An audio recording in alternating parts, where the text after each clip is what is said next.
Dzień dobry, dzień dobry. Halo, halo, to ja mówię. Dzień dobry. Dzień dobry, cześć i czołem. Witam was w ten piękny poranek. To nie jest koszula, to jest polo takie, polo. Witam was w ten piękny poranek, w którym jest strasznie brzydka pogoda, deszczowa. Widziałem ostatnio, że tak deszczowego stycznia i lutego to nie było jeszcze, więc jeśli coś lewactwo znowu pierdzi o globalnym ociepleniu, no to proszę bardzo, niech sobie pierdzi. Globalne ocieplenie nie istnieje, bo jest deszcz w styczniu i w lutym. Dużo deszczu. Taki deszcz, że jeszcze nie było takiego deszczu. Deszcz, jakiego jeszcze nie było. Deszcz w promocji. Promocja na deszcz w styczniu. Siema Joanna Alabaster, siema Armisa 3L, siema Szósty, siema Łukasz, siema Pączek The Boss, który spędził noc na Lastipoku, siema Ania Nowicka, siema Miłosz K0, siema Bonaventura JR, siema Twaszkie, siema Joachim W, siema Just in Case, siema Dziwny Pies, siema Julo, siema Devan Kevan, siema Emmet, siema Kutebyniesz, siema Michał Żagan, siema, uwaga, lewacki bełkot. Siema, siema, Avatar DM, Żaba Morton, Aria Frostwywa. Witam Aria Frostwywa. Siema Rod, siema Kajetan Szczurowski, siema Grzegorz Szopiński, który z góry dał łapkę do góry i ja polecam ten styl. Siema panu N, siema Dźwiedziu, siema Emmet, siema Ruff, siema Marysia, siema. Cześć, witam dziś w wyjątkowo smutnej Polsce. Mam nadzieję, że chodzi o pogodę i że po prostu też pada. Deszcz pada. Tłumaczy Adam, mówi, żeby dać ciut głośniej, please. Czy ja mogę dać jeszcze głośniej? Nie wiem, czy ja mogę dać jeszcze głośniej. Czekaj, daję, spróbuję dać. Tu muszę nacisnąć i tu muszę nacisnąć. I teraz będę głośno w chuj. Więc sobie ścisz jak coś. Siema Zin 303. siema Ambrozjusz, siema Melvin 161, siema Kim R, siema Roller, czy Grzegorz Szczopiński już mówiłem? Chyba mówiłem. Siema myśleć głębiej, pyta czy to lniane polo. Mam nadzieję. Siema Ania Nowicka, ale bez tej muszki, tak bez muszki i designerskiej marynarki, dziennikarzem śledczym to ty nie zostaniesz. Siema Kudłaty, czy to dobry dzień na dzień pocieszania się? Być może, wiem, że dzisiaj jest ogólnopolski dzień walki z depresją. Chciałbym, żeby Polska zaczęła walczyć z depresją. Z moją przede wszystkim. Okej? Czekam, Polsko. Do przodu, Polsko. Do boju, Polsko. Nie zginiesz nigdy, póki o zwycięstwo grasz. Siema Marcin Gajda. Siema Chaos. Siema Grzegorz Burtan. Siema Roller, siema Markini, siema Dazd, siema Quetzalcoatl, siema Adam Walis, siema Agiot, Kim R. Słyszałem, że pokolenie Z nie kupuje już w ogóle zimowych butów, bo i po co? I chodzą z tymi kostkami na wierzchu zimą, gówniarze. Ja pierdolę. Siema, myśleć głębiej już witałem. Właśnie zacząłem oglądać obyczajówkę o życiu w kryzysie klimatycznym, która zaczyna się od ulewy. Siema Kacper Czerwonka, siema Arturo D, siema Rozbójnik Rumcajs. Myśleć głębiej kontynuuję, po czym nagle w ciszy i napięciu słyszę ciche dzień dobry, wątek polski, a to żubr. Emmet mówi, że u niego nie pada, siema Markow 90. Siema Oczek, siema Kacper Czerwonka. Czy ja witam już wszystkich drugi raz? Czy ja witam już wszystkich po raz drugi? Markow 90 pyta, czy nie mam ustawionych reklam na streamie. No nie mam, słuchaj, nie mam. Mam ustawione potem przy oglądaniu zapisu. Aczkolwiek to też różnie wychodzi. To też różnie wychodzi.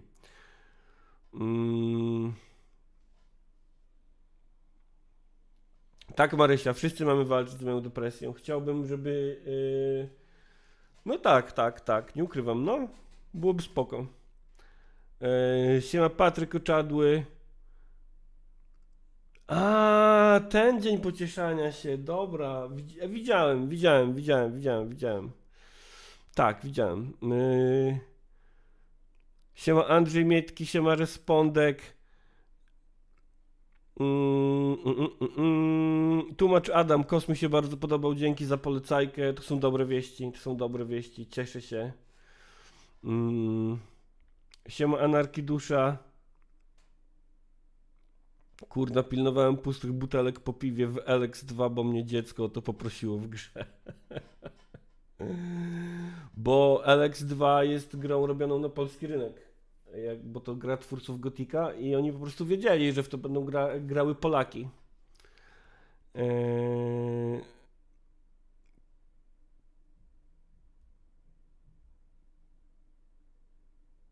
Łukasz, fajnie z tym deszczem od 2 tygodni, codziennie wylewam wodę z piwnicy. Marysia Siema mówi, że ma bambosze zimowe.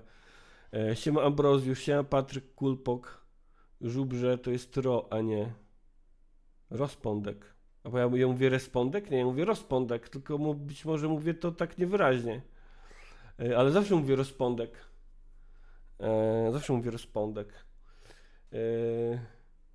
Dobrze, słuchajcie, w związku z tym, że zmieniłem strategię i teraz zapowiadam gości i wszyscy wiecie, że o 9 będziemy rozmawiali o Solarpunku, no nie? Czyli będzie raczej optymistycznie. Aczkolwiek ja będę starał się ten solarpunkowy optymizm tutaj, wiecie, podważać jak lewarkiem, bo ja jestem doomerem. Ja nie chcę, ale słyszałem o tym wielokrotnie i nie potrafię z tym dyskutować, że jestem doomerem. Mam w pamięci, że zwykle w piątki pojawia się na czacie co najmniej jeden głos, który mówi: ej żubr, a moglibyśmy coś optymistycznego w piątek? A ja wtedy mówię: nie będzie optymistycznie. Koniec świata, katastrofa klimatyczna, kapitalizm. Nie będzie optymistycznie. Ale może dzisiaj trochę będzie. jak będzie ten Solarpunk, no nie? Siema szmat czasu. Może dzisiaj będzie trochę optymistycznie, zielono, fotowoltaicznie i ekologicznie. Zbychu mówi, jestem wkurwiony. No siema Zbychu, to dobrze, bo ja też, ale nie wiem, czy jesteśmy wkurwieni na to samo, bo właśnie ja chciałem obawiając się, że może być zbyt optymistycznie od 9, to chciałem o 8 powiedzieć coś mało optymistycznego, ale właśnie, tłumacz Adam, mówisz, o nie, żubr łyknął węgiel aktywowany tak zwaną czarną pigułkę. O co chodzi z Blackpillem? Co to jest Blackpill? Bo ja nie wiem. Trafiam czasem na to w internecie, ale nie zagłębiam się. I nie wiem, co to jest Blackpill. Czy chcę wiedzieć? Jak mi powiecie, to tak. W innym wypadku trudno się mówi.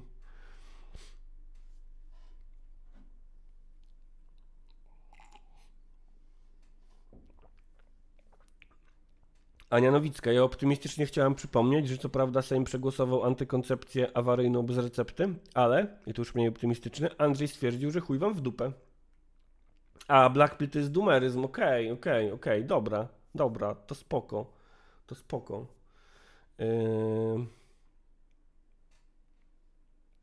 Może być. Tak, Andrzej mówił, że to jest bomba, pigułka dzień po to jest bomba... Jaka to jest bomba? Hormonalna? Kajetan Szczurowski mówi, zaproś Patrycję Wieczorkiewicz albo Herdzy, kto zrobił wykład o pilach. Marysia Siema, ja nadal kubka z prosą nie mogę przeżyć, a tu jakieś kolejne nowości w postaci jakiejś pigułki. No Marysia, myślałem, że ty to młodzieżowo jesteś na bieżąco z takimi określeniami.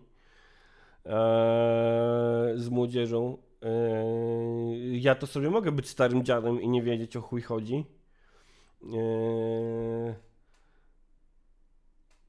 Nie wiem właśnie, o co chodzi. Ale ty, Maria? No nie wiem. No nie wiem.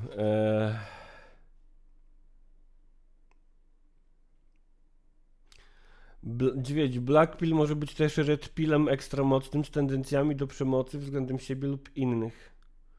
Okej. Roller. Hercyk by przyszła, była w samcu beta, to u ciebie tym bardziej zagości. Ja mam problem z nią jeden. Nigdy nie wiem, jak się czyta jej ksywkę. Czy przez ży, czy przez rdzy.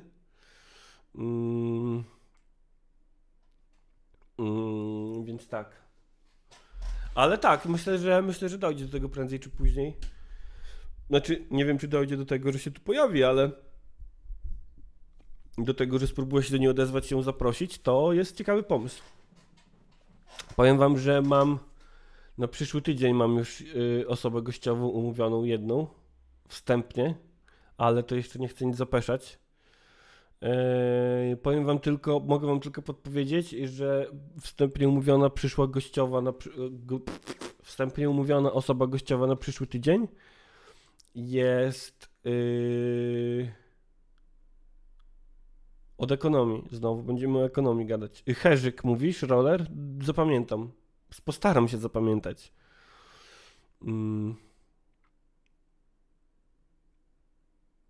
Herzyk się rymuje z Jerzyk. Okej. Słuchajcie, przypomniało mi się dzisiaj rano, że jestem wkurwiony. Przypomniało mi się dzisiaj rano, że jestem wkurwiony i że mam... Siema Chris Dobbs. Że jestem wkurwiony i że mam ból dupy.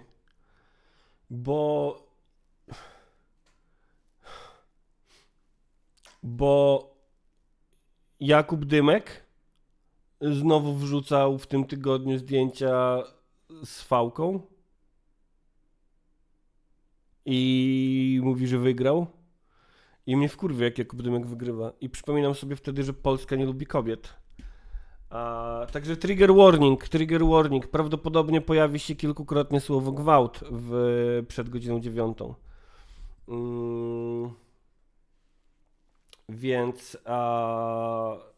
Więc czujcie się ostrzeżone i ostrzeżeni się czujcie. Kurde, Jakub Dymek znowu wygrał sprawę w sądzie i robi tak, że wygrał. Tym razem z Gazetą Wyborczą albo z Gazetą.pl i z Rafałem Madejczakiem.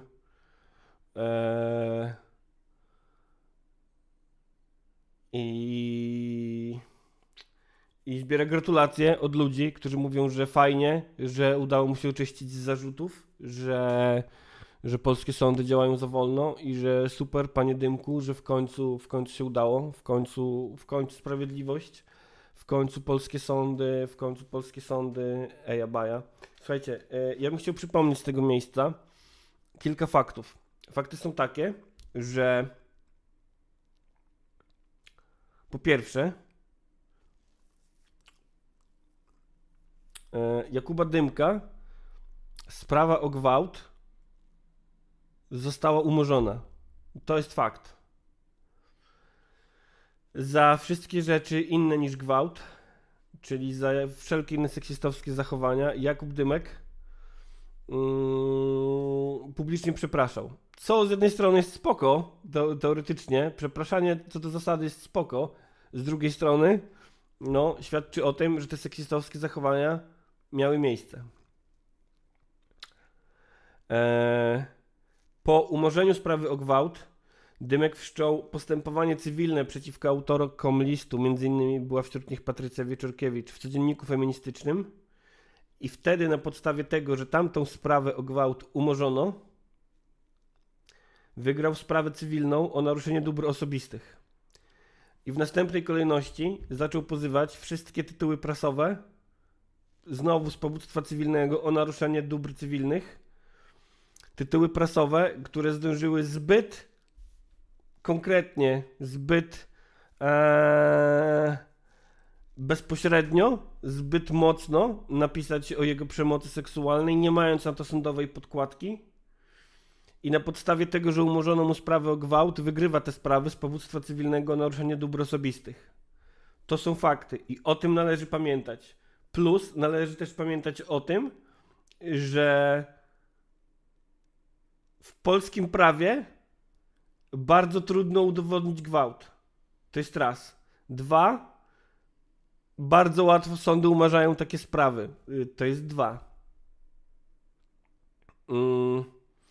Emmet, fakty są takie, że Dymek sam się przyznał do bycia oblechem, nie przyznał się tylko do najcięższego zarzutu, a jego kumple udają, że to tylko o to chodzi i to fajny chłopak jest. Dokładnie. Dokładnie o to chodzi, że kiedy Jakub Dymek wrzuca zdjęcie, wygrałem, to wszyscy, bardzo często też na lewicy, bardzo wiele osób na szeroko pojętej lewicy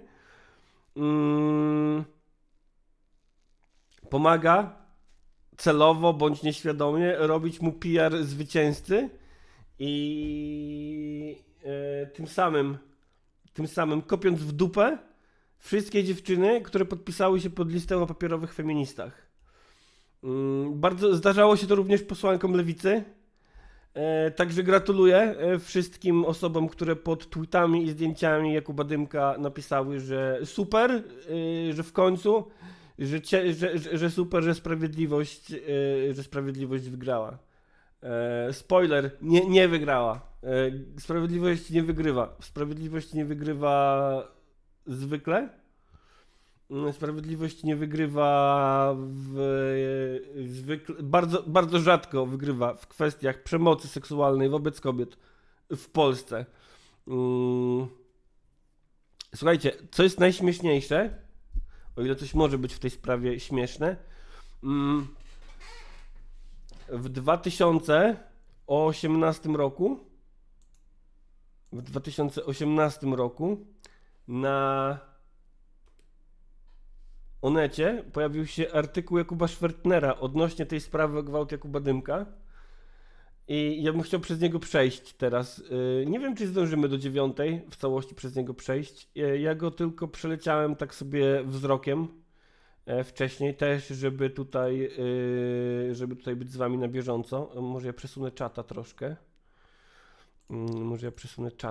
W drugą stronę. O tak. Cyk, kurde. O.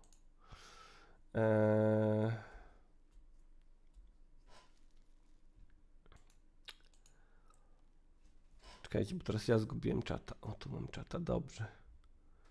Marysia, smutne, kurwa, no nie lubię takich rzeczy. No smutne, smutne, ja się zgadzam, że smutne. Mnie to wkurwia, no nie?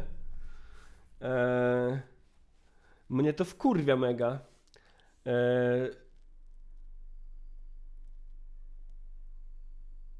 Paweł Ngej, naprawdę chcesz zrobić duży kontrast wobec optymizmu. Tak, witam Pawle na opiniotwórczym kanale egalitarnym o charakterze gilotyniarskim. Będziemy robić duży kontrast, to prawda. Proszę mnie widzowie, żeby w piątek było optymistycznie. Dobrze, będzie optymistycznie, ale nie ma nic za darmo, kochani. Nie ma nic za darmo. Nie ma nic za darmo. Najpierw musimy tutaj troszkę się pokatować. Tylko sobie okulary sobie przetrzepię.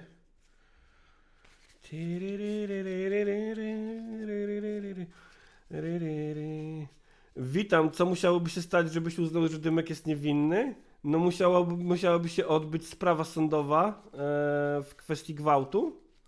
Musiałaby ta sprawa sądowa o gwałt zostać jakby przywrócona i musiałby dostać wyrok o tym, że jest niewinny. To musiałoby się stać, żebym uznał, że Dymek jest niewinny, tak jak pyta Dziokon. No i musiałby też sąd oczyścić go z zarzutów o molestowanie. Jakby musiałby... no, tak, musiałby sąd przeprowadzić śledztwo, uznać, że nie było gwałtu i nie było molestowania. To musiałoby się stać, żebym uznał, że Dymek jest niewinny, no nie? Na razie się to nie dzieje i nie wygląda na to, żeby miało się to stać.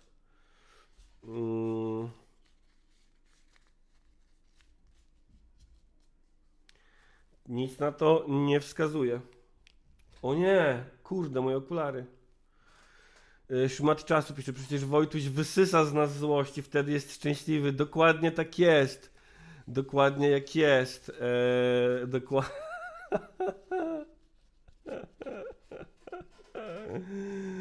Kurwa, karmię się, ja się tym karmię się waszą lewacką niezgodą na rzeczywistość, którą najpierw podsycam. Myśleć głębiej. Widzowie, Żubrze, powiedz coś pozytywnego w piątek. Żubr, kochani widzowie, dzisiaj pomówimy sobie o tym, jak pewien lewicowiec wygrał w sądzie. No właśnie, czy to nie brzmi optymistycznie? Nie wycieram koszulką, Marysia. To jest specjalna szmatka do wycierania szmatką okularów, szmatką wycierania do...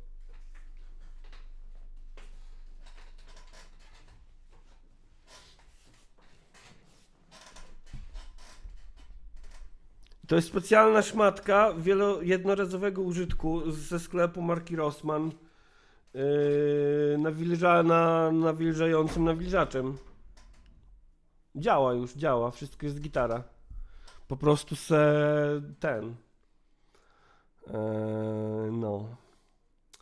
Dobrze, słuchajcie, co tam napisali w tym onecie. W ogóle to pisał Janusz Szwertner, co ciekawe.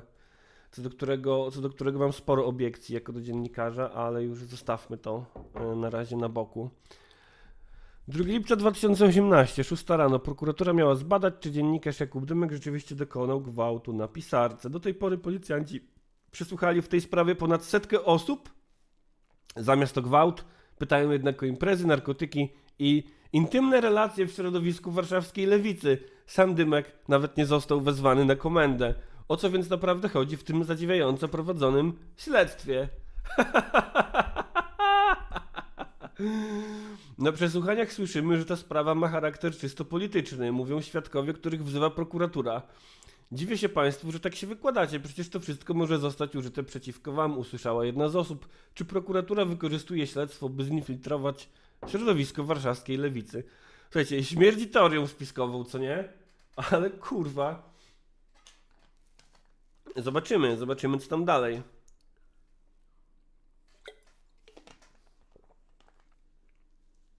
Dziokon mówi, o to nie polecam takich, bo psują szkła, najlepiej taką suchą albo wodą z płynem do mycia naczyń. Kurwa, zawsze coś. Zaczęło się od listu, który w codzienniku feministycznym opublikowało 5 autorek. Wszystkie oskarżyły 2 lewicowych publicystów, Wybieralskiego i Dymka, o przemoc seksualną. W przypadku tego drugiego padł nawet zarzut gwałtu. Miało do niego dojść podczas pierwszego intymnego zbliżenia między nim A Dominiką Tymińską, z którą później pozostawał w związku.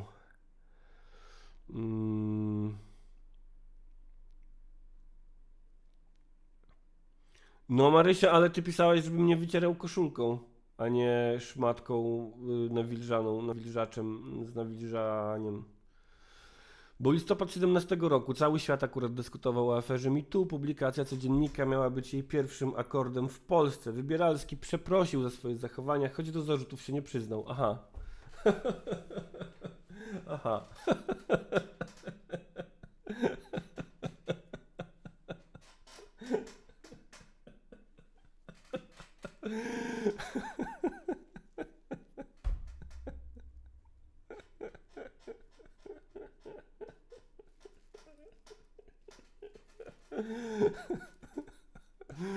Dy...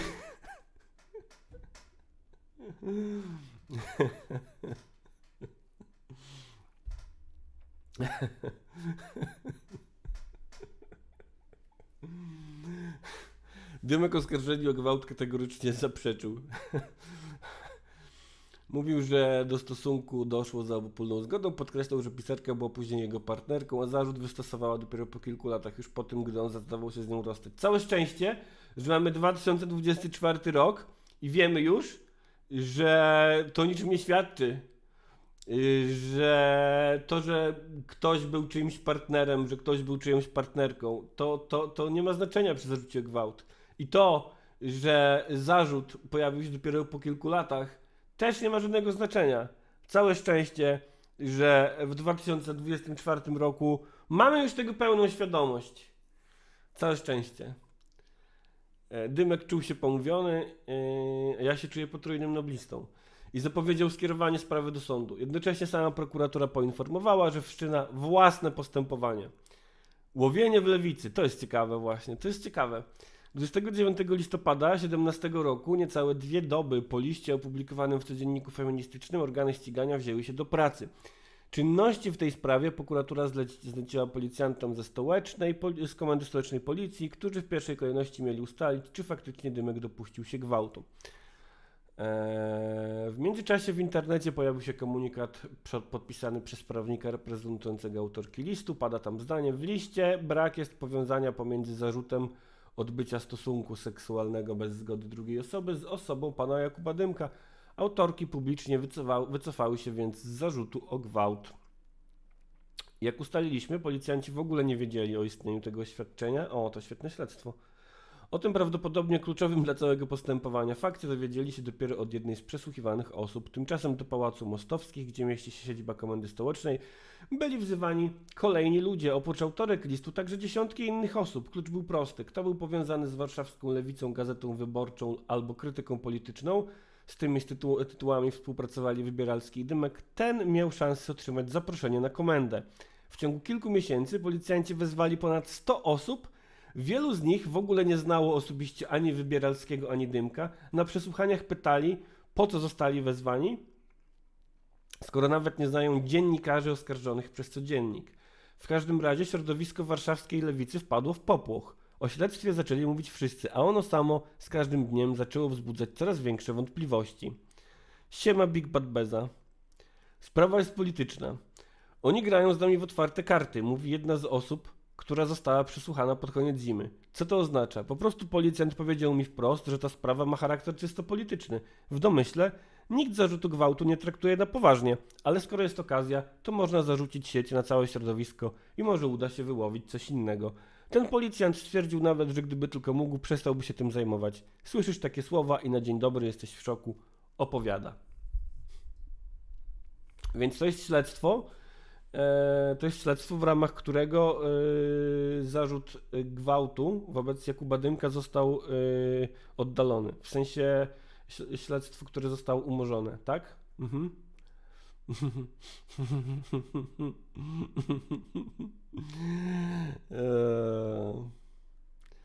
Z naszych rozmów z kilkoma przesłuchiwanymi wynika, że podobną szczerością policjanci wykazywali się przynajmniej kilkukrotnie. On całkiem bezpośrednio opowiada o swojej frustracji. Zaskakuje swoją szczerością na każdym kroku. Nie trzeba słuchać jego absurdalnych pytań, żeby zorientować się, że generalnie to postępowanie zostało wszczęte po to, żeby zinfiltrować i poszukać haków na nas, czyli na środowisko lewicy, które pozostaje w ostrej kontrze do PiS. I nawet jeśli tej władzy dziś specjalnie nie zagraża, to i tak warto je mieć na oku. Zwłaszcza w Pałacu Mostowskich słyszymy to niemalże wprost. Do mnie policjant rzucił: aż się wam dziwię, że tyle mi mówicie i tak pięknie się wykładacie. Przecież to wszystko będzie można później przeciwko wam wykorzystać. Opowiada jeden z przesłuchiwanych. Szkoda, że nie ma tutaj w tym tekście tego, o co ci policjanci pytali te osoby.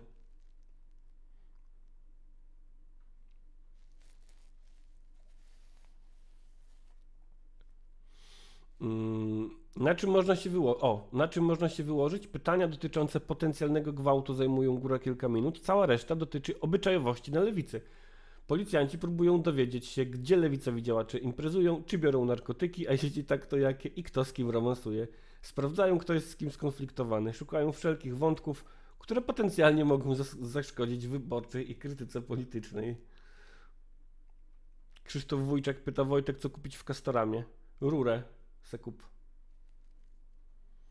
Będziesz miał gdzie spać.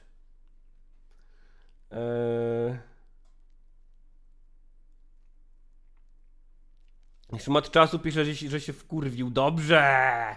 Dobrze! Dobrze, tak jest. Słuchajcie, potrzebujemy gniewu.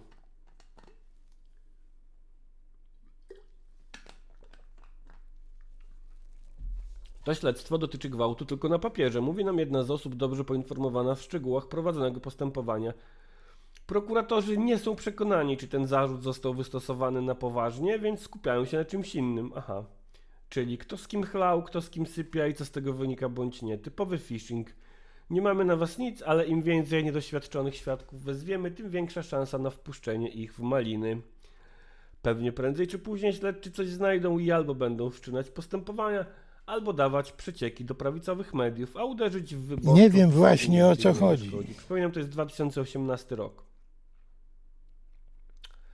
Czy organy ścigania faktycznie nie traktują na serio zarzutu o gwałt, który padł w liście codziennika feministycznego? Wiele na to wskazuje. Jedna z przesłuchiwanych zeznała, że była partnerka Dynka o napaści seksualne. Oskarżała także dwóch swoich poprzednich chłopaków. Gdy policjant zorientował się, że jednego z nich, także dziennikarza związanego z lewicą, przesłuchał już wcześniej, uśmiechnął się i rzucił: nie wierzę w to. Rozmawiałem z tym człowiekiem, on wydaje się bardzo sympatyczny.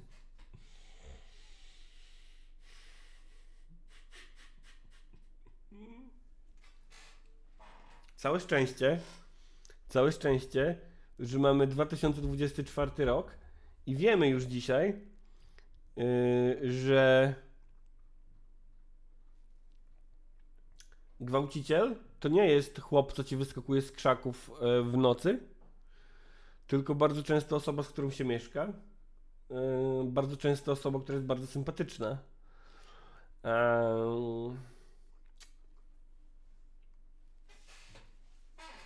Słuchajcie, Jakub Dymek jest bardzo sympatyczny też.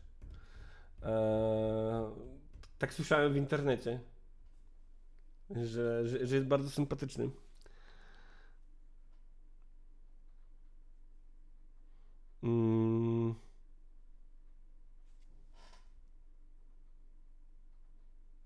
Jakie powiadomienia? Ja chyba wyłączyłem powiadomienia już.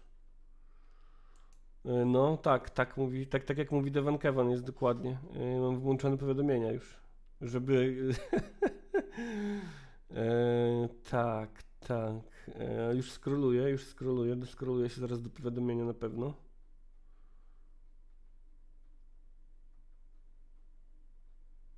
Kurde, chyba powyłączałem wszystkie powiadomienia, no. Czekaj, włączam je. Twitch, YouTube, dobrze. Jezu, co ja zrobiłem? Teraz to już w ogóle nabroiłem. Krzysztof Wójczak, nie potrzebujesz młotka blacharskiego. Zepsułem streama znowu.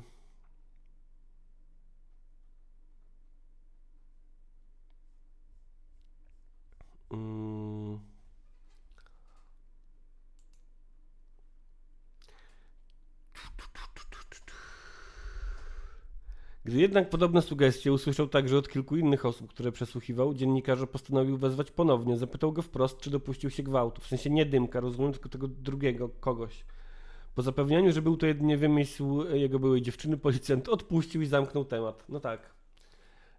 To właśnie mam na myśli, kiedy mówię, że bardzo trudno jest udowodnić gwałt w Polsce. Bardzo trudno jest go zgłosić, a to dopiero udowodnić przed sądem. I słusznie, bo to zapewne było pomówienie. Pytanie tylko, czemu ciągle toczy się sprawa Dymka, skoro policja z taką ufnością traktuje zapewnienia innego potencjalnego przemocowca? Pyta jedna z osób dobrze poinformowana w śledztwie. Mhm. Mhm. Mhm.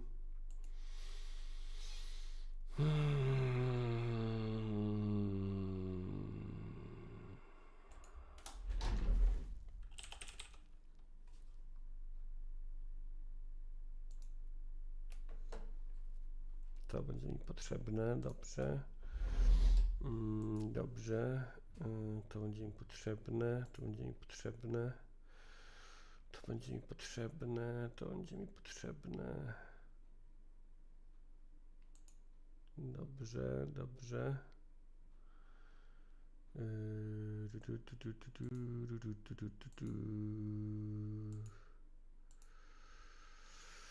Dobrze, dobrze, dobrze, dobrze, dobrze, dobrze, dobrze, dobrze, dobrze. Powiadomienia mówicie?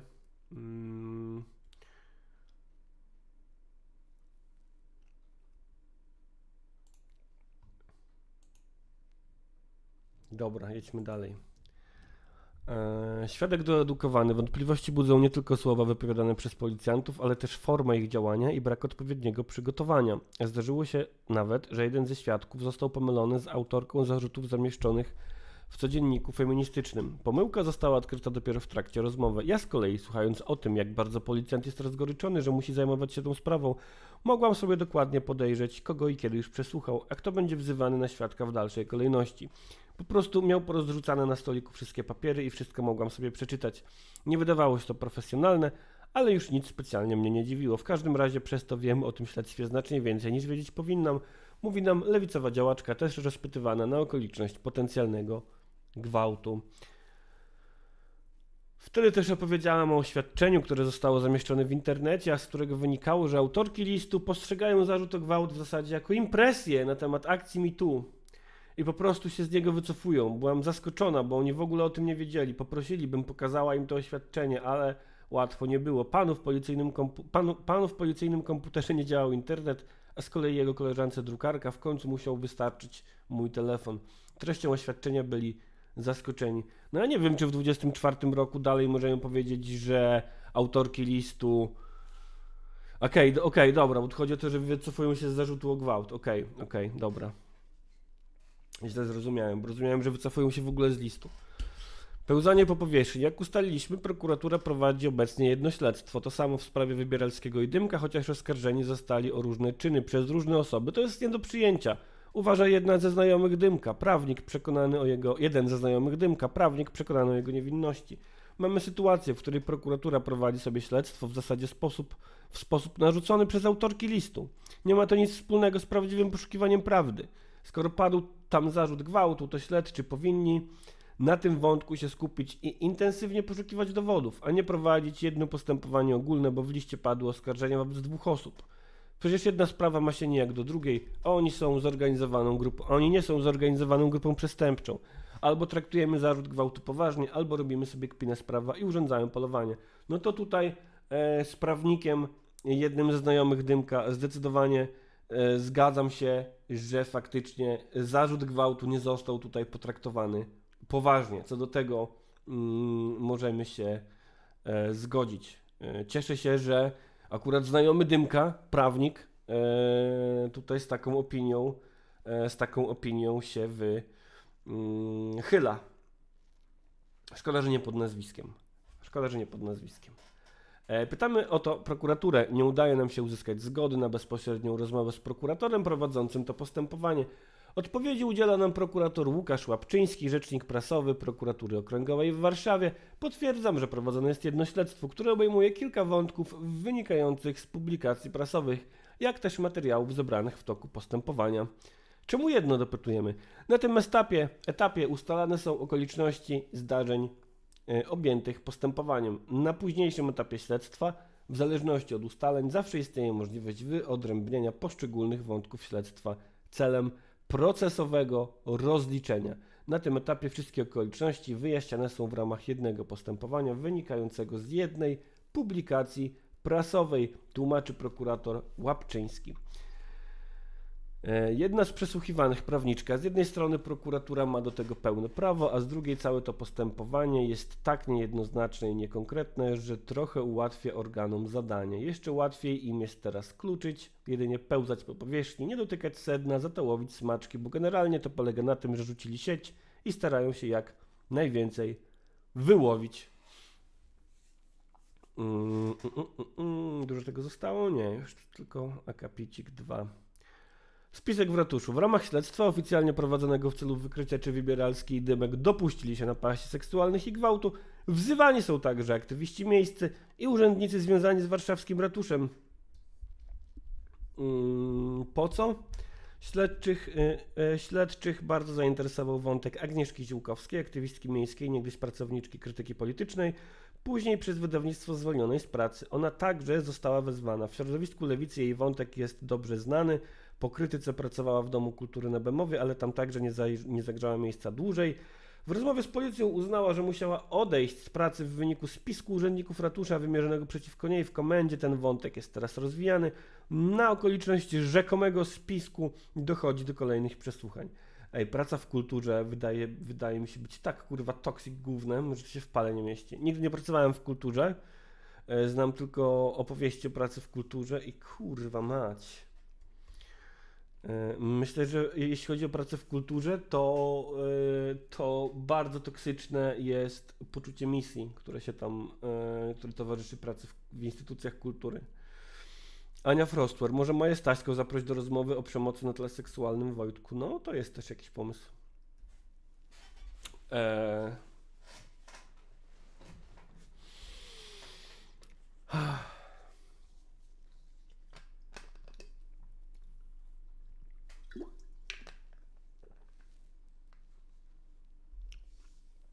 Jedna z przesłuchanych osób.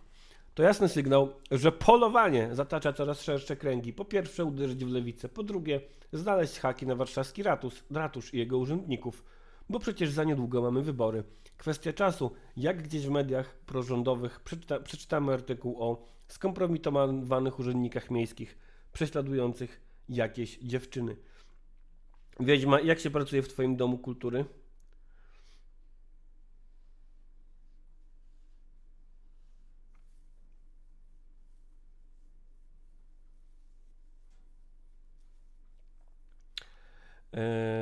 A że nie będzie to miało nic wspólnego z prawdą, w tych mediach nie ma to większego znaczenia. Ważne, by przygotować sobie jakiekolwiek wątki, które mogą stać się przydatnymi narzędziami w kampanii.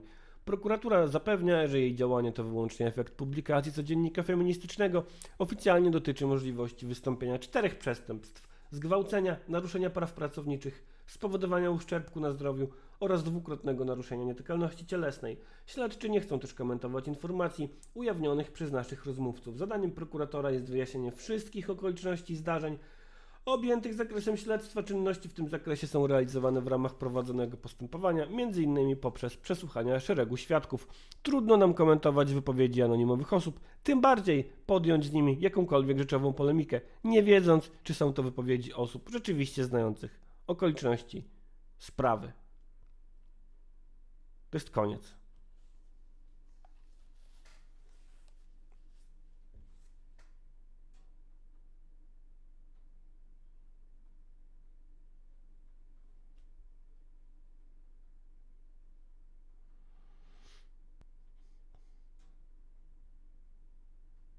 A, w Holandii, Wiedźma, pracujesz w kulturze, okej. Wygrałem, wygrałem.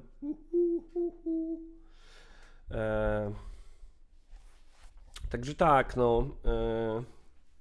Dlatego wkurwia mnie to strasznie, no. Jak się Dymek obwodzi ze swoimi zwycięstwami. Ja nie lubię, jak kutasiarze wygrywają, no. A bardzo często wygrywają.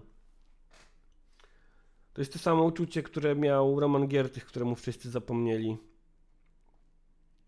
Zapomnieli bycie zasranym faszolem i który wjeżdża do nowego Sejmu triumfalnie na białym koniu, uśmiechnięty jako potężny demokrata. Więc nie przypadam za kutasiarzami nie ponoszącymi odpowiedzialności za swoje czyny. Oczywiście to, że mówię, że nie przypadam za kutasiarzami nie ponoszącymi odpowiedzialności za swoje czyny, oczywiście nie mówię tego w kontekście Jakuba Dymka, w żadnym wypadku. Mówię to totalnie obok.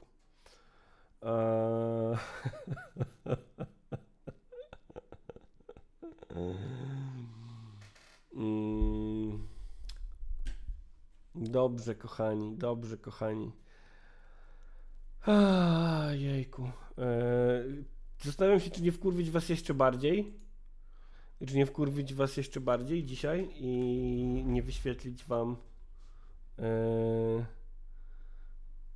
Nie wyświetlić wam. Skoro już jest 8:44, to jeszcze zanim przejdziemy do Solarpunka, czy nie wyświetlić wam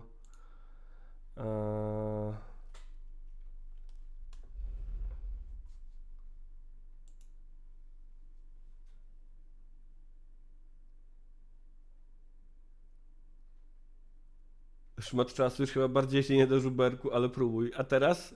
Jak teraz? Jak teraz? Już, Paweł, wyświetlam Śląsk ludziom. Już wyświetlam Śląsk.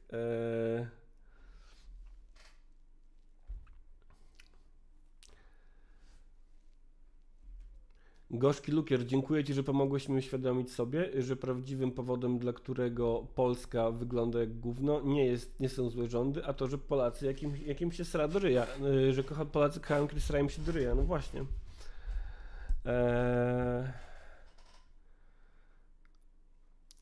A propos Śląska, słuchajcie, bo mamy teraz te protesty rolników, no nie? I to też jest ciekawa kwestia, która mi się trochę kojarzy z Solarpunkiem i o której sobie tak solarpunkowo myślę czasami, że protesty rolników w całej Europie możemy sprowadzić do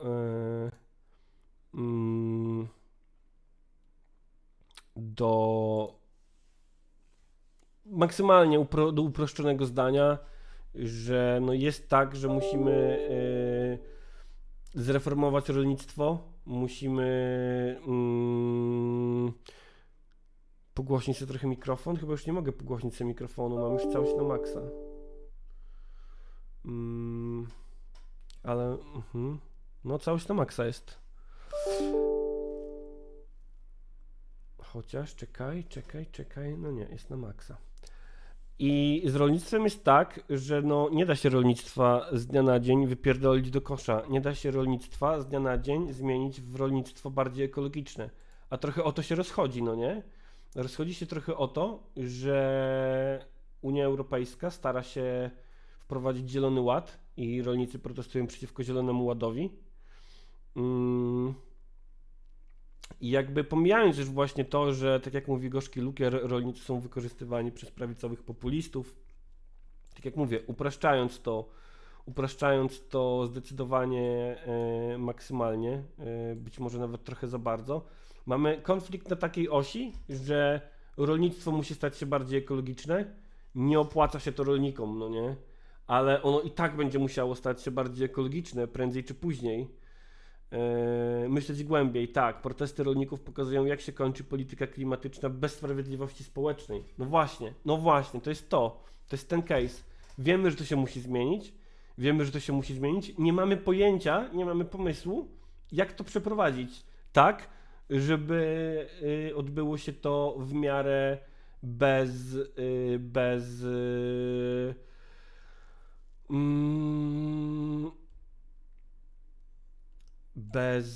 żeby odbyło się to w miarę bez, no właśnie, kurwa, Boliński się zaciął, dzień dobry.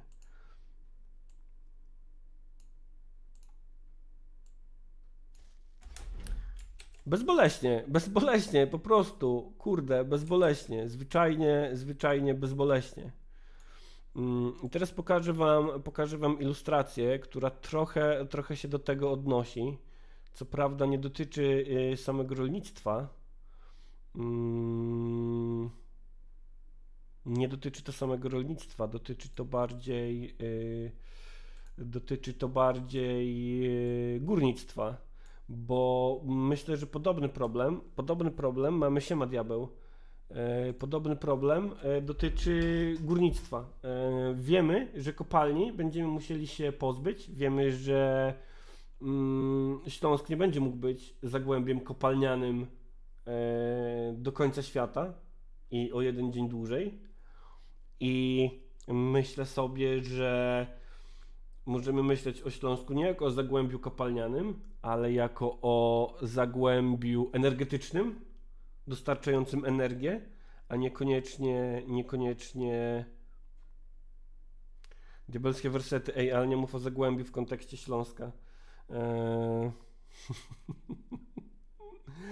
Zagłębie to jest takie słowo, to nie jest nazwa własna. Myślę, że możemy myśleć o Śląsku jako właśnie o takim miejscu, które kojarzymy z pozyskiwaniem energii, a nie z kopalniami, żeby nie używać słowa zagłębie.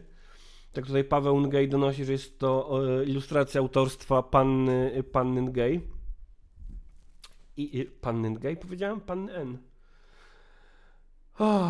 I myślę, że trochę nam brakuje takich konceptów, czyli właśnie obracamy się znowu na przykładzie tego rolnictwa, obracamy się w takim imaginarium, w którym to rolnictwo musi zetrzeć się z tą ekologią i nie ma na to innej drogi. A tutaj na tej ilustracji mamy taki koncept, gdzie zamiast myśleć o tym, że górnictwo musi zetrzeć się z tą ekologią i nie ma innej drogi, to mamy taki koncept, w którym górnictwo jest czymś, z czego rezygnujemy. Są powiadomienia. Wcześniej nie było? Siema komat. W którym górnictwo zmienia się tak naprawdę, zostajemy gdzieś tam w tym pozyskiwaniu energii na Śląsku, ale zamieniamy sobie kopalnie na farmy wiatrowe i cała ta tradycja śląska jako wcale nie zagłębia diabeł, wcale nie zagłębia pozyskiwania energii mogłaby być kontynuowana i cała ta jakby dumna śląska tradycja, czy też polska, zależy kto w jakim stopniu czuje się śląskim patriotą, zostaje podtrzymana. Tylko właśnie wydaje mi się, że nie mamy trochę estetyki i siatki pojęciowej, żeby takie koncepty były żywsze, żeby takie koncepty wykraczały gdzieś w debacie publicznej poza pojedynczą ilustrację.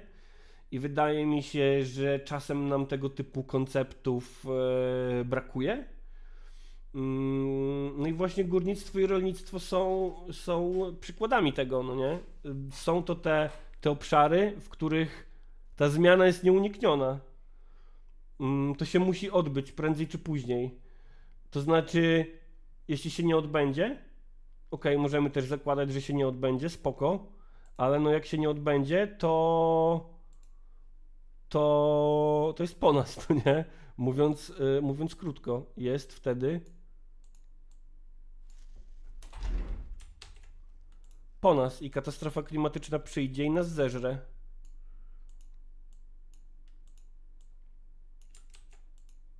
Prędzej czy później świat stanie przed wyzwaniem, co z tym zrobić. I jak do tej pory tego typu wyzwania, o kurwa Zbychu, bardzo mi przykro. O kurwa Zbychu.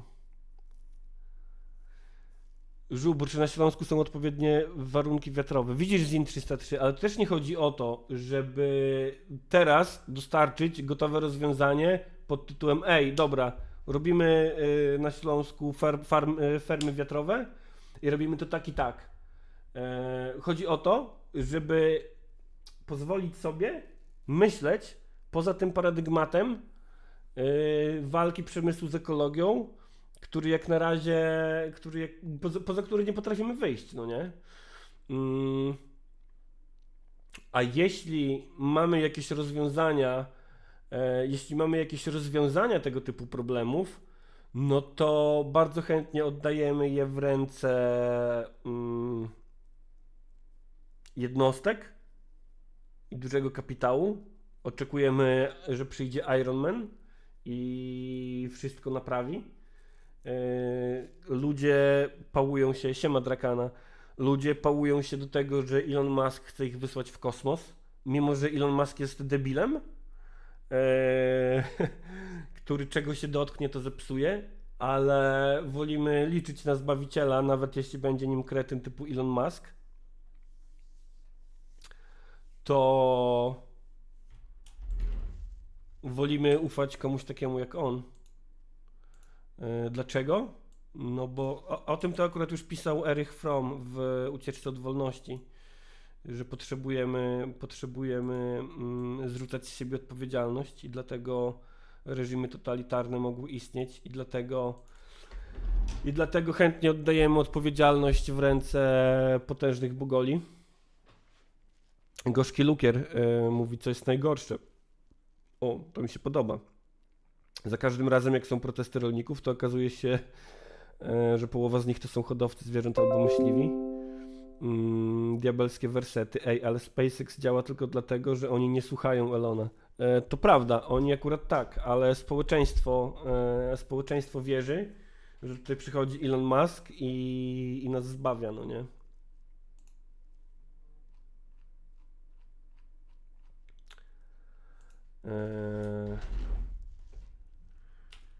I też myślę, że trochę o tym będzie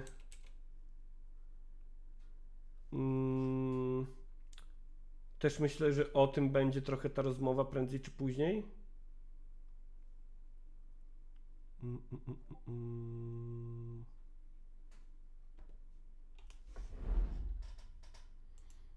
Właśnie o tym, że są historie na świecie już teraz, które pokazują, że niekoniecznie musimy się tutaj bogatym sejwiorom oddawać, że możemy gdzieś tam bardziej wspólnotowo do tego typu wyzwań podchodzić. Ale o tym po krótkiej przerwie, która potrwa teraz tak, no myślę, że z maks 5 minut i o 9 wracam z gościem. Siemą Skrzydlacz, dzień dobry. Odpalam przerwę bez muzyczki i za chwilę jesteśmy.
Pyk. Dzień dobry serdeczny, już powróciliśmy po przerwie i jest ze mną Paweł Ngej. Haker, programista, technolog, a przy okazji wielki orędownik idei i idei Solarpunku i Solarpunka. Dzień dobry, Paweł. Dzień dobry. Paweł, zacząłem od takiej podprowadzki, która mówiła o tym Śląsku jako o takim niezagłębiu elektrowni wiatrowych, którymi można by zastąpić kopalnie.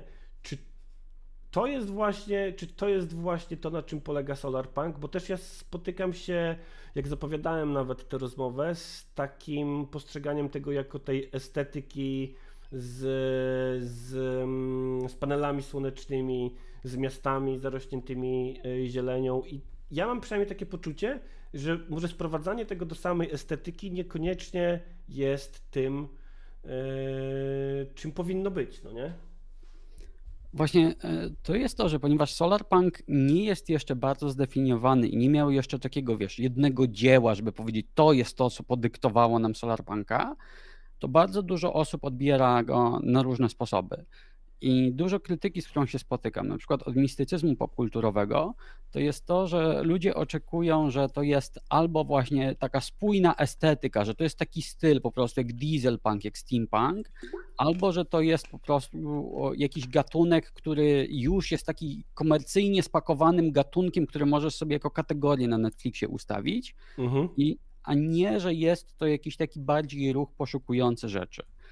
I będziesz miał różne definicje od różnych osób, natomiast to, jak ja sam definiuję Solarpunka, jak ja sam chcę podejść do tego, czym jest i po co o nim opowiadam, to jest przede wszystkim możliwość opowiadania innych narracji niż są teraz.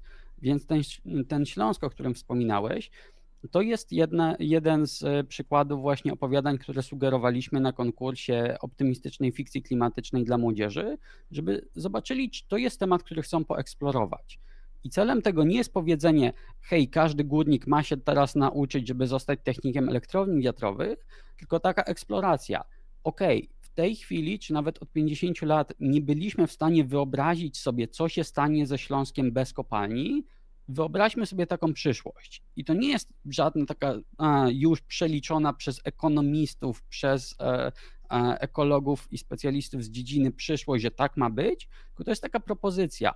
Czy jesteśmy w stanie wyobrazić nie tylko ekonomię, ale kulturę i tożsamość regionu, która może wyglądać w ten sposób. I to jest taki prototyp, który możemy zobaczyć, czy to nam się przyklei.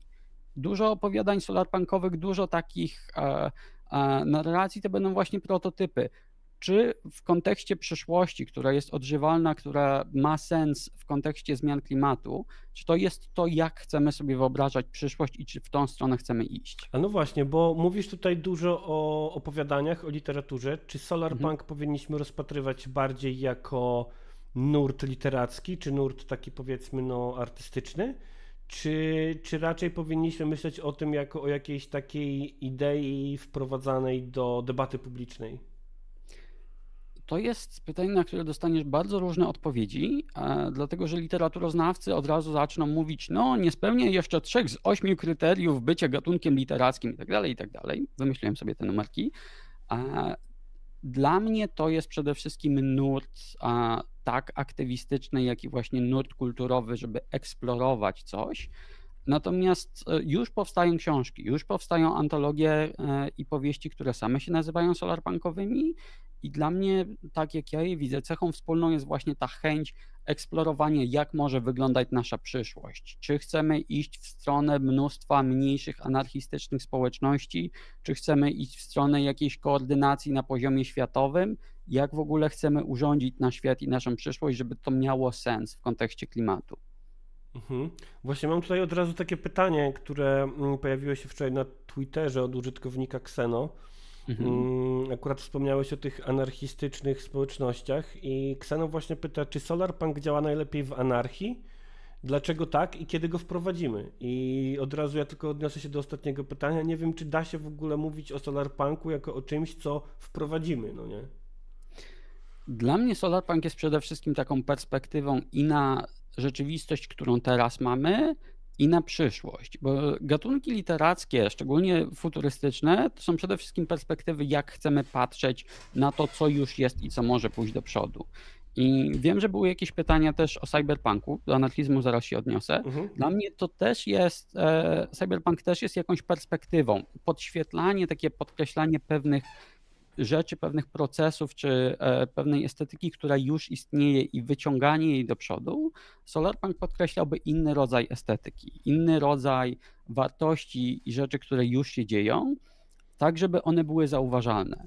No i teraz trzeba zapytać się, czym jest anarchizm, bo jeżeli widzimy anarchizm jako takie, nie mamy żadnych urzędów, nie mamy żadnych struktur państwowych, żadnej hierarchii nigdzie, to jest bardzo ciężkie do wyobrażenia sobie i mam wrażenie, że byłoby niesamowicie ciężkie do wprowadzenia. Mhm. Ale jeżeli wyobrazimy sobie anarchizm jako takie bardzo mocne zaangażowanie na wszystkich szczeblach, no, państwowość już zakłada państwo, ale na wszystkich szczeblach koordynacji społecznej. Jeżeli wyobrazimy sobie jako tworzenie jakichś społeczności i infrastruktur równoległych do tych oficjalnych i rozpoznanych przez państwa, to dla mnie taki anarchizm to jest dokładnie to, co większość Solarpunka proponuje, gdzie większość opowiadań, większość opowieści wyobraża sobie coś, co jest właśnie jedną nogą w takim znanym nam anarchizmie, trochę w komunalizmie, trochę w stronę demokracji bezpośredniej może, ale w stronę takiego dużego zaangażowania i odpowiedzialności po stronie każdego, a nie zrzucania z siebie odpowiedzialności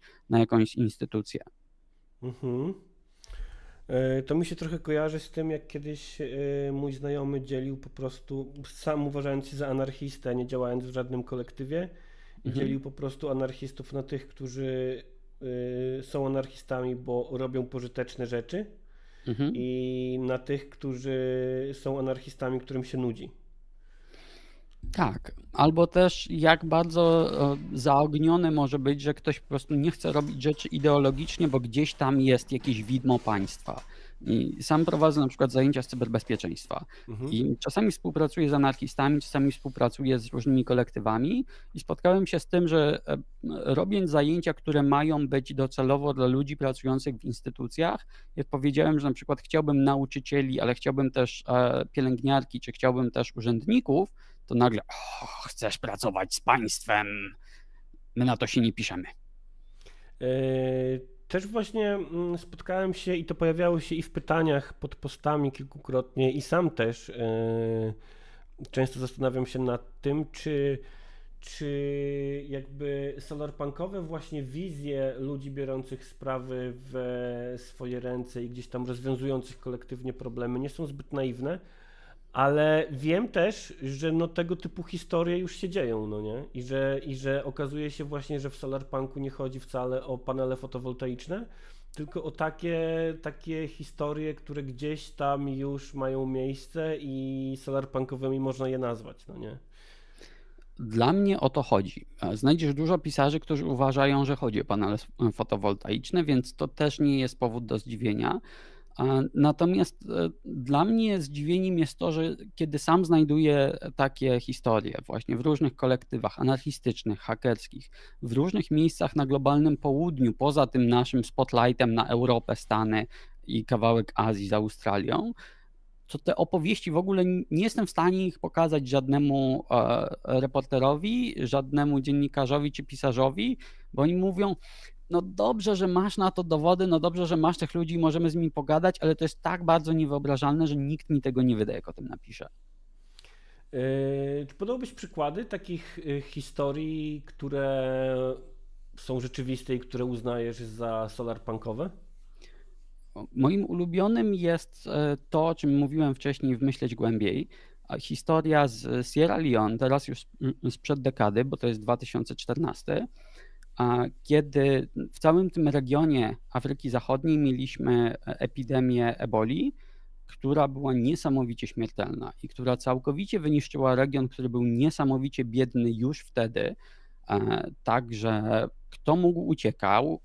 Wszyscy ludzie, którzy byli na tyle bogaci, że mogli sobie pozwolić uciec, Dziwnym przypadkiem większość białych po prostu uciekła z regionu, ale to była też większość ludzi, która była odpowiedzialna za infrastrukturę. Więc miałeś państwa, które nie dość, że miały nagle epidemię, to nie miały infrastruktury, typu padł internet, padła bankowość, i tylko ludzie, którzy zostali na miejscu, którzy nie chcieli albo nie mogli uciec, byli w stanie cokolwiek utrzymać. I w momencie, kiedy ONZ, kiedy WHO zaczęli wysyłać pomoc, wysyłać jakieś leki, czy lekarze bez granic zaczęli przyjeżdżać, to okazało się, że jest problem, bo to nie jest tak, że każdy lekarz czy pielęgniarka przyjeżdża po prostu z własnym pakietem prowiantu i z pakietem leków, tylko po prostu oni przyjeżdżają, a rząd dostaje pieniądze, które potem musi im wypłacać, albo musi zatrudniać lokalnych sanitariuszy, sanitariuszki, żeby pomagali w szpitalach. I tylko, że nagle nie ma systemu bankowego, nie ma jak robić przelewów i masz sytuację, gdzie z jednej strony masz taką mega epidemię, że po prostu ciała zaczynają walać się na ulicach, bo nie ma kto zbierać, a z drugiej strony masz sytuację, gdzie wojsko de facto wyjmuje ze skarbców bankowych banknoty i na kilogramy ludziom daje, bo już inflacja szaleje, wartość pieniądza jakkolwiek zniknęła. Masz taką ładną apokalipsę, taką jak właśnie w amerykańskich postapo w takich filmach apokaliptycznych się przedstawia, czy jak we wstępach w postapo. I w tym momencie 3 lokalnych technologów właśnie spotkało się z reprezentantem ONZ-u i z prezydentem w Sierra Leone i powiedzieli, że my jesteśmy w stanie za pomocą otwartego oprogramowania i całkowicie transparentnie przepisać ten system bankowy tak, żeby dało się płacić lekarzom, pielęgniarkom, sanitariuszom, żeby dało się płacić za leki. Jesteśmy w stanie to zrobić w 2 tygodnie i zrobimy to tak, że żadne pieniądze nie uciekną i nie zginą, że ich nie zmalwersujemy. I wiesz, prezydent takie, co może się stać gorszego? Sure, macie zgodę, jesteście teraz bankowcami. I rzeczywiście 3 po prostu lokalnych hakerów, technologów z Sierra Leone z pomocą społeczności, która biegała po szpitalach i załatwiała wszystkie formalności, w 2 tygodnie zrobili cały system płatności, który za pomocą SMS-ów, co jest w ogóle standardem w tej części Afryki subsaharyjskiej, zrobił przelewy, także można było po prostu, każdy, kto miał telefon, taką zwykłą starą Nokię, był w stanie robić przelewy i którzy sprawili, że cały system szpitali w ogóle funkcjonował, że nie trzeba było zamykać szpitali, bo nie było żywności, co parę razy się wcześniej działo, a że sanitariusze dostawali pieniądze i byli w stanie po prostu sprzątać często ciała, które leżały na ulicach. I to był gigantyczny sukces. W sensie masz coś, o czym można zrobić film dokumentalny, jak właśnie społeczność lokalna powiedziała: OK, rząd nas zawiódł, OK, międzynarodowe organizacje nas zawiodły, my zbudujemy coś, co po prostu uratuje nas z apokalipsy, no bo to była de facto apokalipsa. I wpadłem na tych ludzi na konferencji, nie spotkałem się fizycznie, bo do nich nie udało mi się nigdy dobić, jak byli w Europie, ale gadałem z nimi, zebrałem bardzo dużo materiałów i pokazywałem właśnie tę historię mnóstwie reporterów, pisarzy i tak dalej i nikt nigdy nie chciał tego opisać. To jest zbyt niemożliwe, żeby sobie wyobrazić, że w takiej najbiedniejszej Afryce, gdzie tam jest chyba kilometr światłowodu na cały kraj, że takie coś da się zrobić, że jesteś w stanie przepisać system bankowy w 2 tygodnie. No właśnie, dlaczego solarpunkowe idee nie chwytają, ale też dlaczego nawet ta historia, nawet kiedy nie będziemy jej opowiadać, zabierzemy jej etykietkę solarpunka i po prostu opowiemy ją jako historię po prostu niezwykłą, w której coś takiego się wydarzyło, dlaczego to nie żre? To działa na kilku poziomach, ale takim najbardziej ogólną odpowiedzią jest to, że my nie umiemy sobie tego wyobrazić, bo oczekujemy, że historie działają inaczej. I to, co mówiłeś wcześniej, że my oczekujemy, że przyjdzie jakiś zbawiciel, technokrata, który po prostu zbuduje całą zbroję Ironmana i jakoś rozwiąże problem, ale po pierwsze nie oczekujemy, że to będzie ktoś, kto jest lokalny. Stanowczo nie oczekujemy ludzi z biednych krajów Afryki, że dadzą sobie radę. Tak samo z Ameryki Południowej czy z Azji Południowo-Wschodniej. No, im trzeba pomagać, oni przecież nie dadzą sobie rady samemu. I mamy ten nasz cały kompleks białego zbawiciela, ale też to, jak bardzo społecznie to się działo, to jak bardzo to nie był żaden bohater, bo jeszcze bylibyśmy w stanie sobie wyobrazić, gdyby, wiesz, to był taki startupowiec, który zrobił startupa i który po prostu zrobił na tym interes i teraz jest bogaty i mieszka w ogóle gdzieś w Los Angeles czy w San Francisco i jest kimś ważnym w Dolinie Krzemowej, to jeszcze dałoby radę. Natomiast kiedy my nie mamy tych elementów, do których my się możemy przylepić, to jest takie dziwne. I właśnie zauważam, że wszystkie te historie, których się nie da opowiedzieć, to są właśnie historie społeczności, których my po prostu nie mamy w kulturze. I możemy przejść tutaj do cyberpunka, że cyberpunk to jest taki nasz ten domyślny futuryzm, że coś, co pojawiło się kiedyś jako ostrzeżenie, że hej, nie róbmy tak i tutaj macie ekstrapolację wszystkich tych złych rzeczy, które mogą się stać, jeżeli będziemy tak robić, że to nas tak przyzwyczaiło i zestetycyzowało te rzeczy, których mamy nie robić. One nagle stały się na tyle fajne, że nawet jak gadam z ludźmi z globalnego południa, to oni już nie mówią futurystyczne, oni mówią cyberpunkowe, bo to jest takie domyślne, że my wszyscy wiemy, że idziemy w tą stronę, w tą rzeczywistość i to nie jest tak, że przyszłość jest cyberpunkiem, bo tylko to będzie, ale my po prostu nie jesteśmy w stanie ani wyobrazić sobie, ani zauważyć rzeczy, które nie pasują do tego wyobrażenia. A my mamy mnóstwo rzeczy, które właśnie są nieopisywalne cyberpunkiem. I to jest taki mój ulubiony test, czy możesz opowiedzieć coś solarpunkowego albo coś po prostu poza cyberpunkiem, czy jesteś w stanie opowiedzieć w danym gatunku, w danej narracji o Wikipedii. Dlaczego akurat Wikipedia? Bo wyobraź sobie, że po prostu cofasz się 50 lat wstecz wehikułem czasu i opowiadasz Lemowi, czy opowiadasz nawet wcześniej jeszcze pisarzom ambitnego science fiction, że a za 50 lat to będziemy mieli tak, że każdy w kieszeni ma dostęp do ogólnoświatowej encyklopedii w praktycznie wszystkich językach, która jest tworzona i dostępna za darmo dla każdego, na bieżąco aktualizowana i ma praktycznie całą ogólnodostępną wiedzę poza jakimiś turbospecyficznymi doktoratami i to jest za darmo. I ludzie w ogóle nawet nie myślą, że to jest fajna rzecz. To jest brane za normę. Nauczyciele jeszcze tylko powtarzają, ale weźcie, nie przepisujcie wprost, tylko sprawdźcie źródła. I masz coś, o czym po prostu Lem czy inni pisarze marzyli. Masz coś na poziomie cudu świata, co gdyby Wikipedia nie istniała dzisiaj, to w ogóle wyobrażenie sobie jej i zaproponowanie jej byłoby wręcz niemożliwe, no bo serio, no tak, i ludzie będą za darmo to robić, nie? No zobacz, ile pieniędzy kosztuje zrobienie słowniku PWN-u, czy ile pieniędzy kosztuje encyklopedia Cambridge i ty mi mówisz, że ludzie przyjdą i będą to za darmo robić. No tak, plus Wikipedia nie została do tej pory przejęta przez wielki kapitał jakimś cudem. Co wydaje mi się właśnie cudem, bo też jestem przyzwyczajony do tych, widzisz, kapitalistycznych ram tego wszystkiego, no nie? Tak, i to nie tak, że duży kapitał nie próbował, bo Wikipedia ma w ogóle całą strukturę, żeby sobie radzić z tym, że wielkie korporacje czy firmy marketingowe próbują coś mieszać i zmieniać hasła.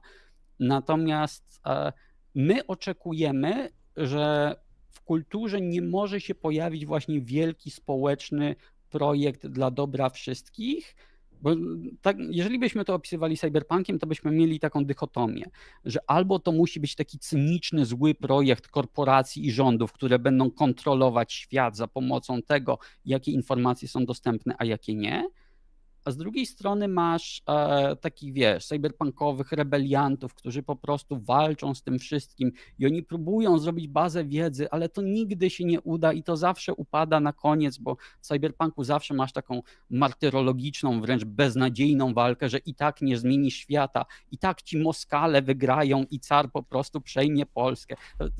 Zadziwia mnie, jak bardzo opisując cyberpunkowe motywy, Polacy nie widzą, że przecież to jest to samo, co nasz taki mesjanizm i martyrologia, a to jest to samo. Cyberpunk wyobraża sobie, że poza walką nie ma niczego. I jak ludzie mnie pytają, czy Solarpunk to ma być alternatywa do Cyberpunka, to ja pytam, czy my chcemy stawiać to właśnie w takiej alternatywie, bo Cyberpunk po prostu opisuje walkę. Mhm. I I nie ma jak pomysłu, masz, co dalej. nie ma pomysłu, co dalej. Jak masz jakiś pomysł, co dalej, to jest jakiś post-cyberpunk, ale większość post-cyberpunkowych opowieści to jest takie, no była ta walka, była beznadzieja, korporacje nas gnoiły, a potem coś się stało, czego nie możemy sobie wyobrazić, bo wiesz, Mark Fisher i Zizek, koniec kapitalizmu nastąpił i teraz jest dobrze, teraz jest inaczej. Ale nie mamy tego, co się stało. A Solarpunk to jest właśnie to skupienie się, że jakaś walka będzie się działa, ale do czego my w ogóle dążymy, czego my chcemy i co my budujemy, żeby było alternatywą. Więc ja widzę właśnie, że to nie jest taka dychotomia, że albo w tą stronę, albo w tą stronę, tylko po prostu zakładamy inne okulary i widzimy co innego w rzeczywistości i po prostu ekstrapolujemy świat w inną stronę, żeby zobaczyć rzeczy, które dotąd są niewyobrażalne. Ale jednocześnie w tym wszystkim Solarpunk, jak rozumiem, jest zawsze, zwykle antykapitalistyczny, no nie? Czyli zakłada, że ta walka wcześniej musi się odbyć. Tutaj potrzebna byłaby definicja walki, bo wiesz, walka taka cyberpunkowa, jak jest opisywana, to jest taka bardzo walka na poziomie musimy wysadzić coś, musimy wysadzić bank. Czyli jak poglądasz sobie filmy typu Pan Robot, niszczą światowy system bankowy i co się okazuje, że i tak po prostu szary zwykły obywatel stracił więcej pieniędzy niż wielka korporacja, bo cały system bailoutów działa. Więc to nie jest walka na poziomie będziemy rzucać mołotowami, to jest walka na poziomie nie dajemy się wziąć tej narracji i budujemy alternatywy. I teraz w różnych książkach i w różnych opowiadaniach masz różne wizje, bo ten koniec kapitalizmu, ta niewyobrażalna rzecz, to jesteś w stanie wręcz obrysować granice, zobaczyć, gdzie jest ta dziura poznawcza. I w różnych książkach masz na przykład pokolenie naszych rodziców walczyło, albo stało się coś takiego. U Corego Doktoroła w Walkawayu masz na przykład magiczną technologię, że anarchiści wynaleźli coś, czego kapitaliści nie mają i to pozwoliło im wygrać i znieść kapitalizm. A to jest magiczna technologia. Nie będę spoilował książki. Masz opisy, że przeszliśmy przez kilka dekad wojen klimatycznych, wyniszczyliśmy się tak, że zrozumieliśmy, że nie jesteśmy w stanie iść dalej i teraz się odbudowujemy. I ten koniec kapitalizmu, na przykład w Game Changerze Alex Beckett, następuje w ten sposób, że kapitalizm się wypalił. Wiemy, że dalej po prostu nie pójdziemy i tak jakbyśmy próbowali w tych wszystkich totalitaryzmów i tak dalej, do których się dzisiaj boimy, te dekady wojen pokazały nam, że się nie da. I dlatego od tego momentu zaczynamy robić inaczej. Więc różne książki będą to wyobrażać sobie inaczej i to jest ten kawałek, którego cały czas nie da się łatwo zeksplorować i to wymaga i wiedzy, i wyobraźni, i umiejętności opisu, żeby zaproponować coś, co działa. Natomiast ja sam bardziej skupiam się na tym, że niezależnie co się będzie działo, czy tam będą magiczne technologie, czy wojny klimatyczne, czy co innego, będzie się działo równolegle mnóstwo procesów i przyjrzyjmy się, jak te procesy będą wyglądać. I pytanie Śląska, czy tożsamości Śląska jest jedną z rzeczy, która niezależnie co się stanie, o ile na Śląsk nie spadnie jakaś bomba atomowa i po prostu nie zniknie nam cała kultura, to Śląsk będzie potrzebował znaleźć sobie nową tożsamość. Więc pomyślmy o tożsamości Śląska. I tak mamy o mnóstwie rzeczy, możemy się przyjrzeć, jak będzie wyglądała nasza kuchnia za ileś lat, jak będą wyglądały domy kultury, jak będą wyglądali wikipedyści i archiwiści, którzy będą chcieli opisywać świat na bieżąco. Te rzeczy się będą działy niezależnie od tego, jaka będzie ta duża, globalna wizja świata. Tutaj Zbychu na czacie pyta, czy to nie jest trochę tak, że cyberpunk to dystopia, a solarpunk to utopia? To jest trochę odwieczna wojna, czy solarpunk to jest utopia, bo dla wielu osób utopia jest taka statyczna i nudna. I tam nic się nie dzieje. Więc musielibyśmy przejść przez definicję.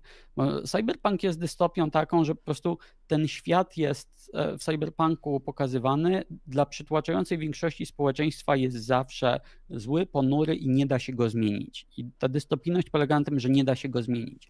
Więc czy solarpunkową utopię możemy definiować, że może nie jest dobrze, ale wierzymy i wiemy, że da się to zmienić? Czy to jest wystarczające, żeby była utopia? Czy potrzebujemy, żeby już pojawił się jakiś przykład jakiejś społeczności, która jest odżywalna, która daje radę zbudować coś i po prostu to jest ten kawałek utopijny? Czy może idziemy jeszcze w stronę tak zwanej eutopii czy protopii, że wyobrażamy sobie po prostu lepszą przyszłość, lepsze jutro, zamiast wyobrażać sobie idealnego? I tutaj od razu pojawia się takie pytanie z Twittera od Skandinavian 101. Jak połączyć solarpunkowe skupienie na lokalnych społecznościach i regionalnym samostanowieniu z dużymi, ważnymi w skali kraju czy kontynentu projektami infrastrukturalnymi, które często bywają uciążliwe dla najbliższych sąsiadów? I to jest jedno z tych trudnych pytań, na które właśnie mało które opowiadanie się rzeczywiście zdobywa. I to jest też jedna z rzeczy, które specjalnie umieściliśmy w tych naszych zahaczkach solarpunkowych, bo mamy taką serię, która zaczęła się właśnie od serii dla licealistów. Hej, piszecie optymistyczną fikcję klimatyczną? Zobaczcie, czy jeden z tych tematów wam nie podejdzie. I mamy kilka właśnie tematów dotyczących infrastruktury z takim małym researchem. Natomiast z tego się zrobił nam cały podcast, tak zwane Solarpunk Prompts po angielsku, które analizuje to. I tak, możemy pójść w stronę, jeżeli jesteśmy anarchistyczni, jeżeli chcemy mieć małe społeczności, to jak je koordynujemy i jak robimy, żeby bez wybuchowych dram zbudować coś większego, typu sieć kolei, ale może też typu na przykład infrastrukturę jądrową, która będzie nam dopalać odpady, żeby nie przeciekały w tych podziemnych złomowiskach, czy nie wiem, jak to się ładnie nazywa. Więc jak w ogóle to skoordynujemy? I tu możemy sobie wyobrażać mnóstwo różnych przyszłości anarchistycznych. Możemy patrzeć, czy na przykład Dispossessed, czy po polsku Wydziedziczeni Ursuli Le Guin, czy to jest jakiś opis anarchistycznego społeczeństwa, które mogłoby to zrobić? Czy chcemy robić jakieś struktury właśnie, które podejmują te decyzje z góry albo po prostu w inny sposób i decydujemy się, bo zawsze będzie tak, że to spowoduje problem dla kogoś. Niezależnie jaka decyzja społeczna będzie podjęta, czy infrastrukturalna będzie podjęta, zawsze będzie nieidealna dla jakiejś grupy osób. I znalezienie odpowiedniego balansu w strukturach tego jest ciężkie i my nie mamy dobrych odpowiedzi. To, co Solarpunk mówi, to nie jest to, że należy wprowadzić metodę numer 121b i wtedy wszystko zacznie działać, tylko wyobrażajmy sobie i twórzmy takie prototypy przyszłości, aż nie znajdziemy czegoś, co dla nas działa.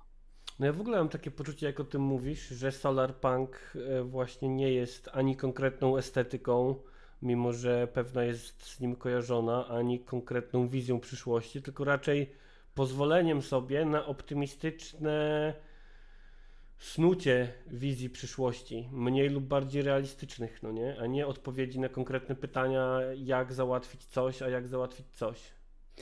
Tak, dlatego że to nie pisarze, umówmy się, pisarze bardzo często umieją opowiadać dobre światy, czasami umieją zrobić research, ale to eksperci z danej dziedziny będą mówić nam, co da się zrobić. I pisarz, który wymyśli magiczną technologię, może zasugerować kształt przyszłości, w którą chcemy iść. Tak jak w Star Treku pojawiły się najpierw po prostu te prekursory tabletów czy prekursory różnych urządzeń, które potem zostały stworzone przez inżynierów, którzy chcieli zrobić coś o takim kształcie.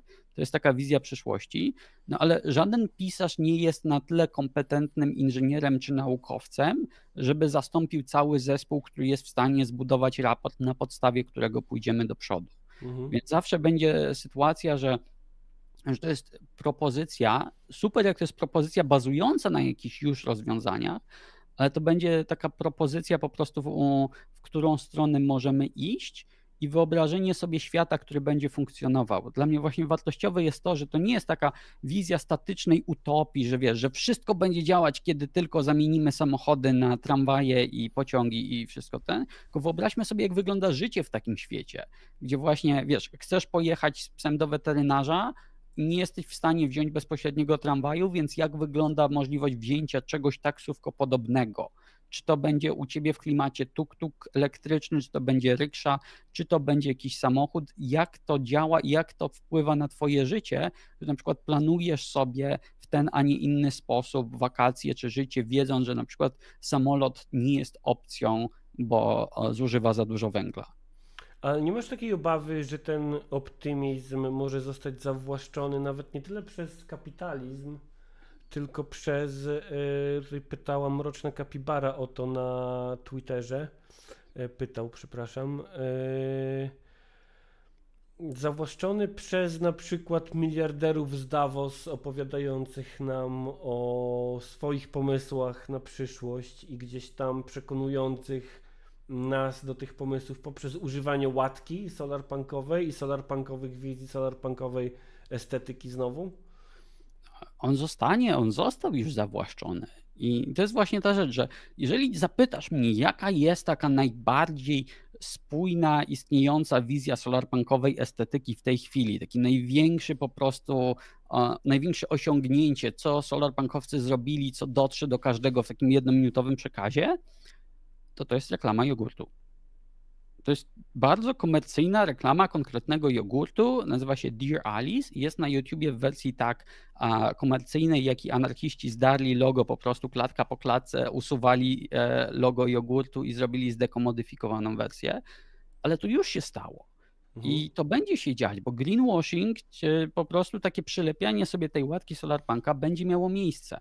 I to, co my możemy robić, to jest po prostu powiedzieć sobie, że okej, wiemy, że kapitał czy władza w jakiejkolwiek formie będzie próbowała używać tego, żeby odwrócić naszą uwagę, ale możemy tak mocno wkuwać w to te symbole, czy tak jak opisuje to czasami Neil Stephenson, hieroglify, takie kompleksowe znaczenia estetyczno-narracyjno-światotworzące, które w tej chwili są niewyobrażalne, że to przestanie być przydatne do greenwashingu, bo jeżeli na przykład solarpunk zacznie się kojarzyć ze społecznością i to społecznością taką razem podejmującą decyzje, a nie tylko sharing economy czy jakieś inne hasło, które pozwala wprowadzić na nowo XIX-wieczne zasady rynkowe, to będzie znacznie cięższe do użycia jako łatka.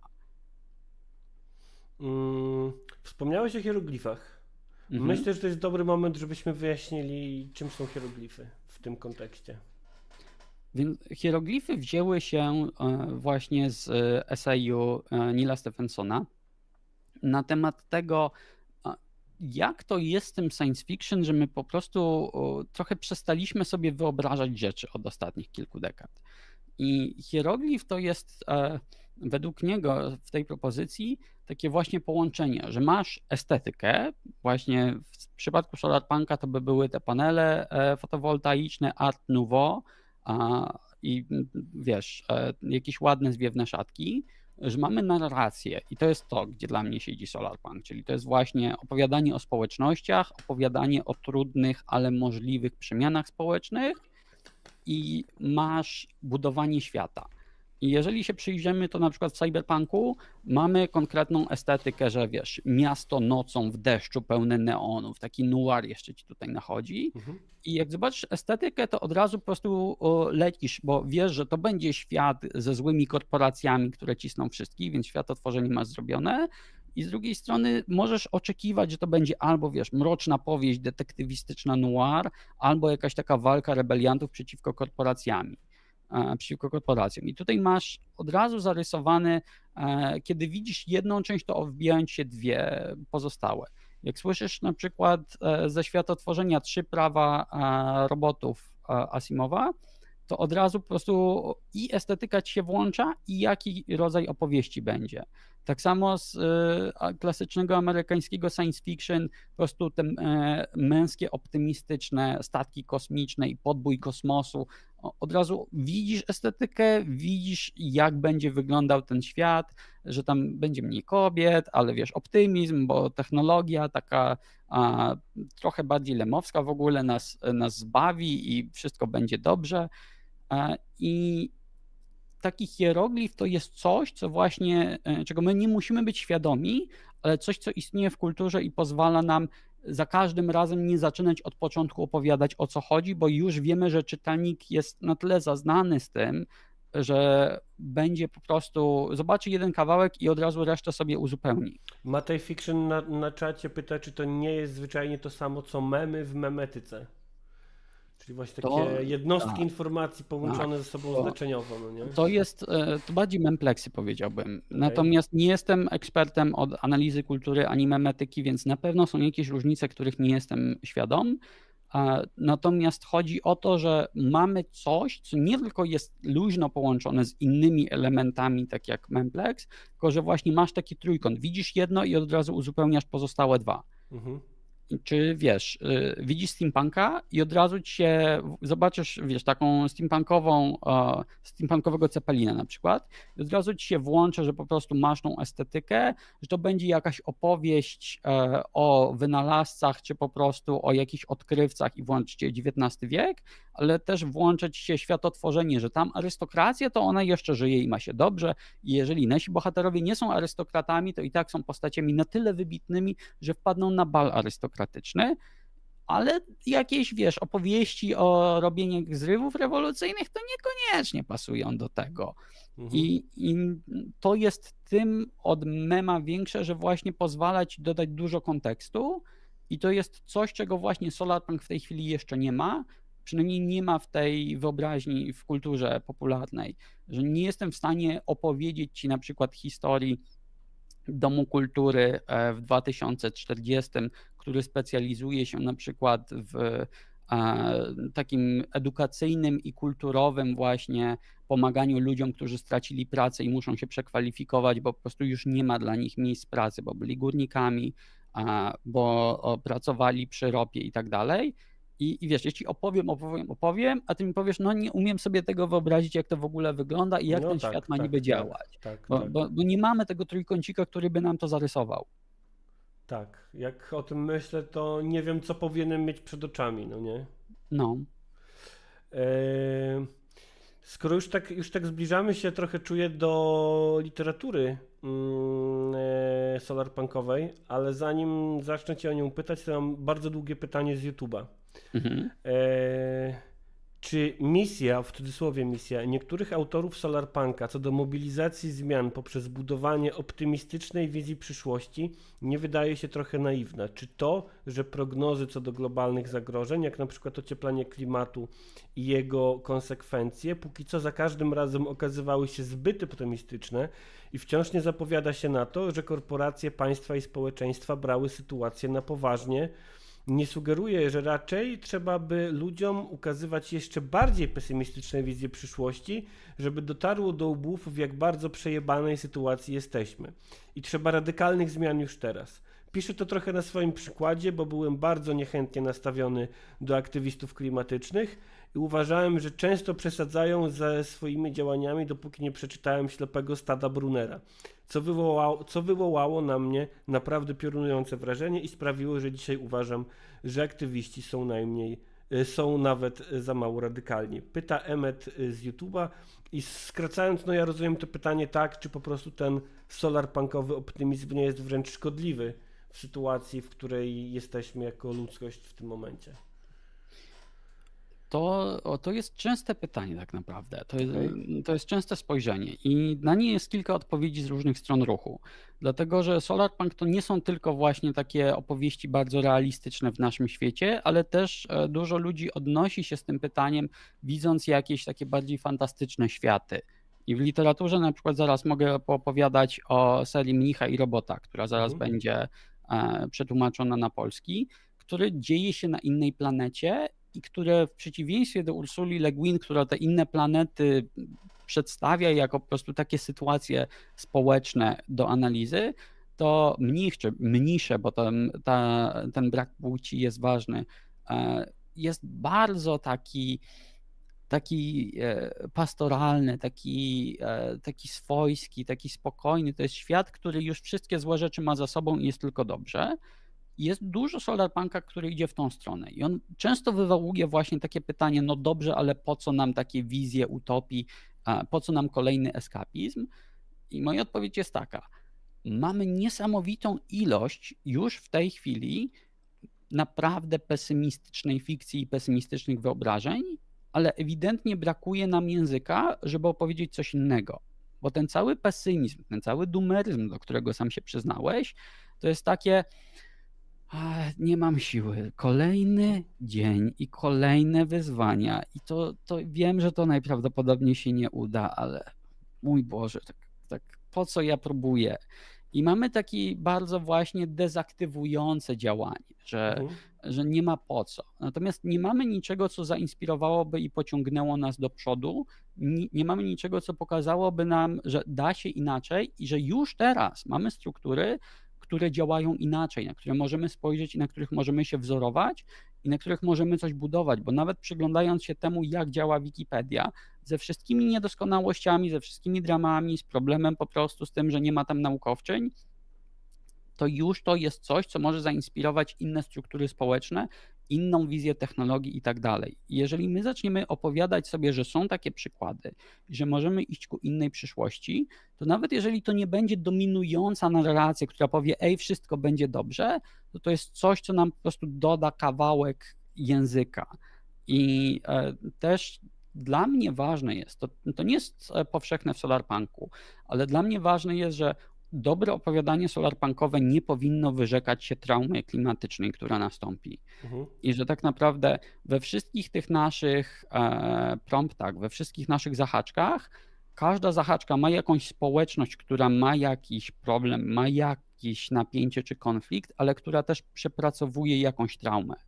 I mamy na przykład taki pomysł na opowiadanie, że mamy nowy, super nowoczesny, w znaczeniu nie futurystyczny cyberpunkowo, ale właśnie taki odżywalny, zrównoważony, drewniany wieżowiec, który jest tak naprawdę blokiem komunalnym, do którego wprowadzają się uchodźcy klimatyczni. I to nie mówimy uchodźcy klimatyczni, że przyjeżdżają ci ludzie z Indii, z Afryki i tak dalej, tylko że ludzie, którzy mieszkali na równinach zalewowych, czy ludzie, którzy mieszkali gdzieś przy lasach, które się spaliły, muszą opuścić swoje domy i dostają po prostu lokale socjalne czy komunalne w takim wieżowcu.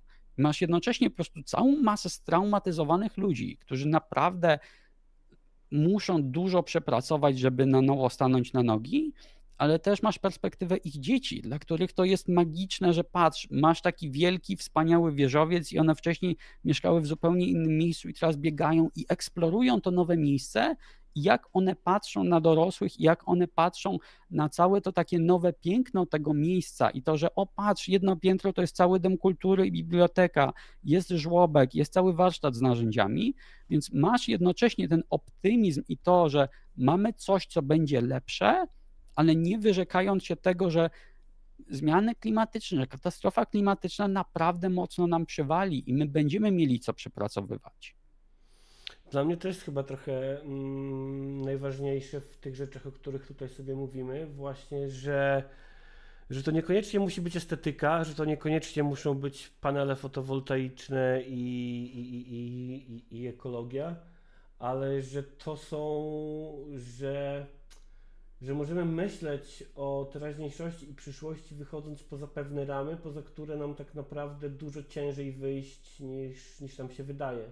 Trochę na tej zasadzie, na jakiej nie potrafimy wyobrazić sobie właśnie upadku kapitalizmu, no to ten solarpunk jest trochę takim krokiem jeszcze dalej, no nie, w wyobrażaniu sobie rzeczywistości.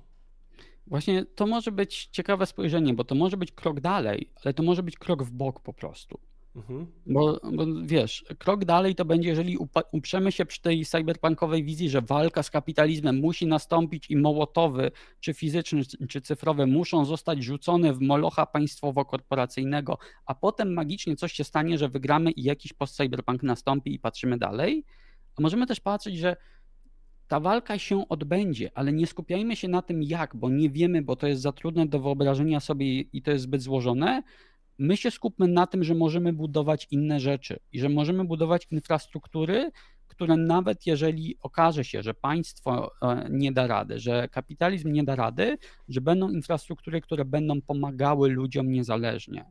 I wiesz, licząc przykłady, mieliśmy na Netflixie ostatnio tą Wielką Wodę o powodzi w 97.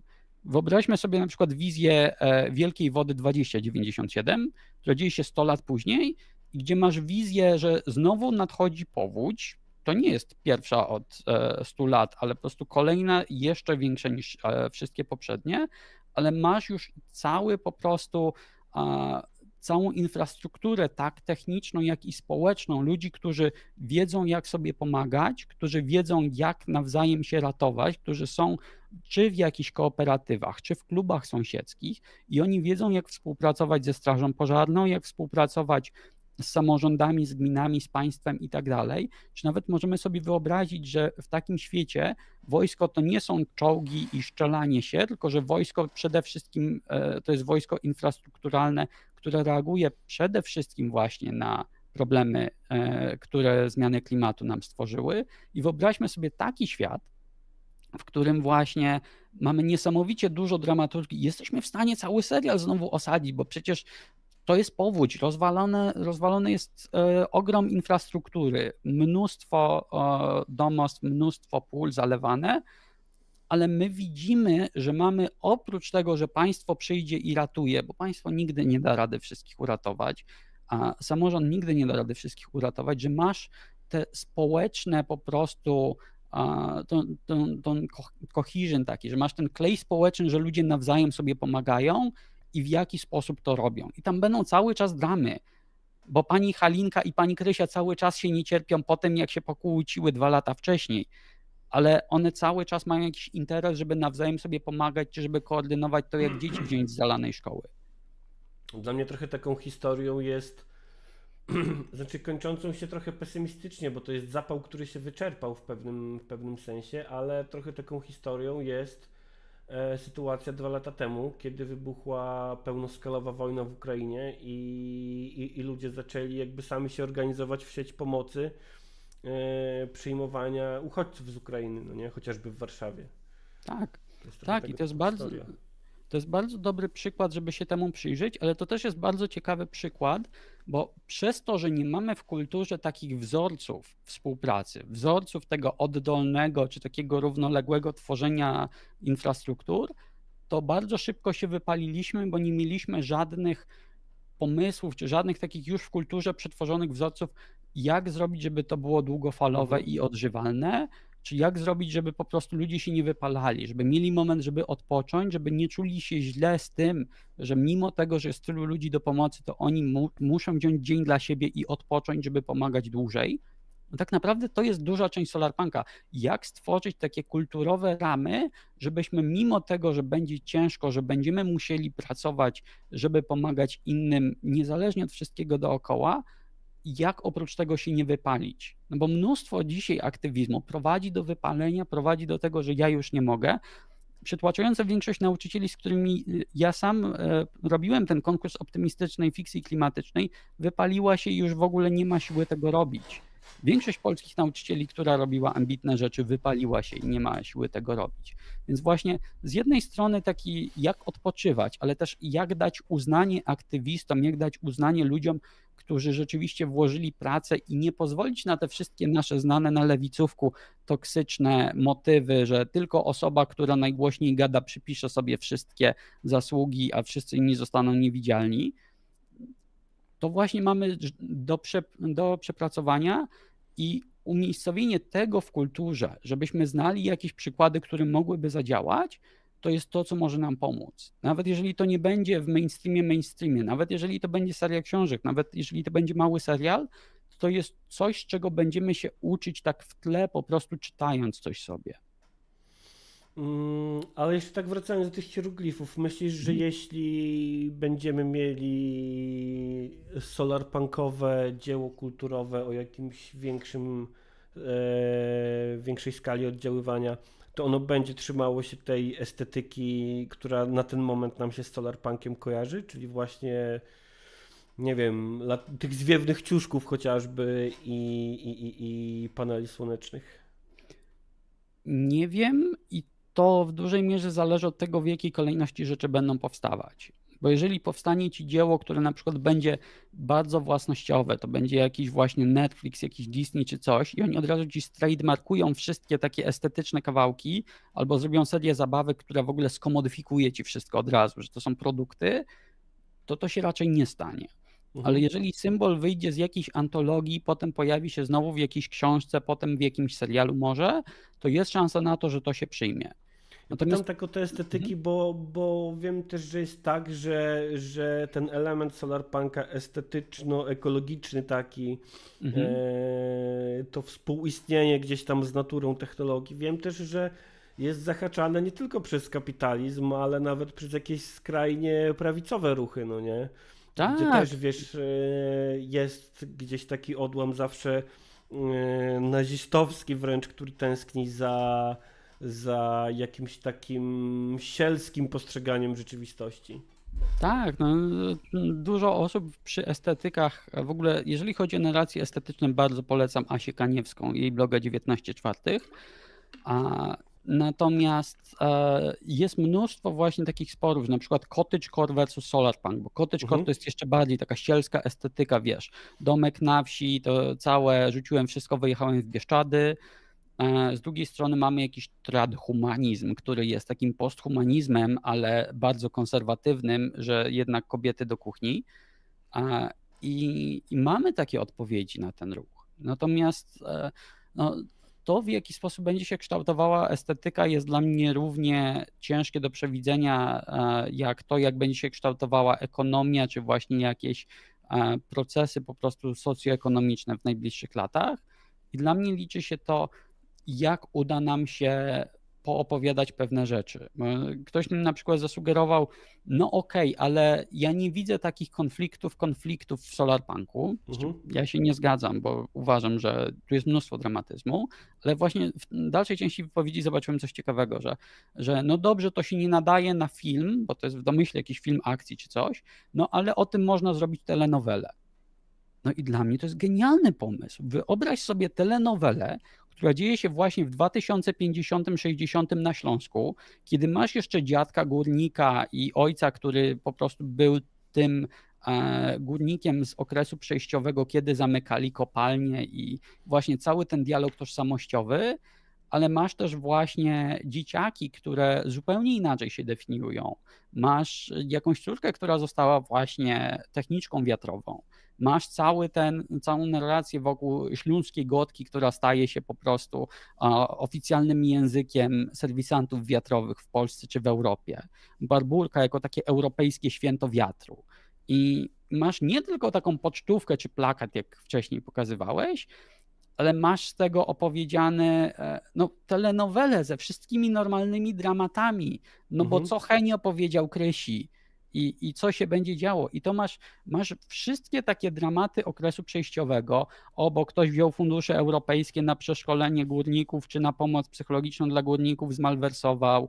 Jest po prostu, tak jak w Ranchu, czy w jakichś innych serialach, jest jakiś taki główny złol, który próbuje robić rzeczy, manipulować ludźmi. I masz pokazane normalne życie w jakiejś możliwej przyszłości.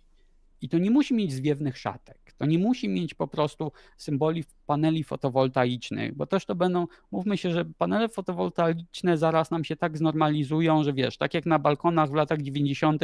pojawiały się chmary takich anten, a tak jedna na drugiej, to zaraz będziemy mieć wszędzie fotowoltaikę jeszcze bardziej niż jest.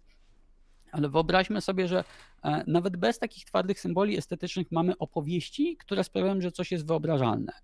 I ja takie science fiction polskie chciałbym widzieć, kiedy właśnie mówimy o jakichś trudnych rzeczach, które mogą się pojawić, jednocześnie nie bojąc się tego, że to się zaraz zdezaktualizuje.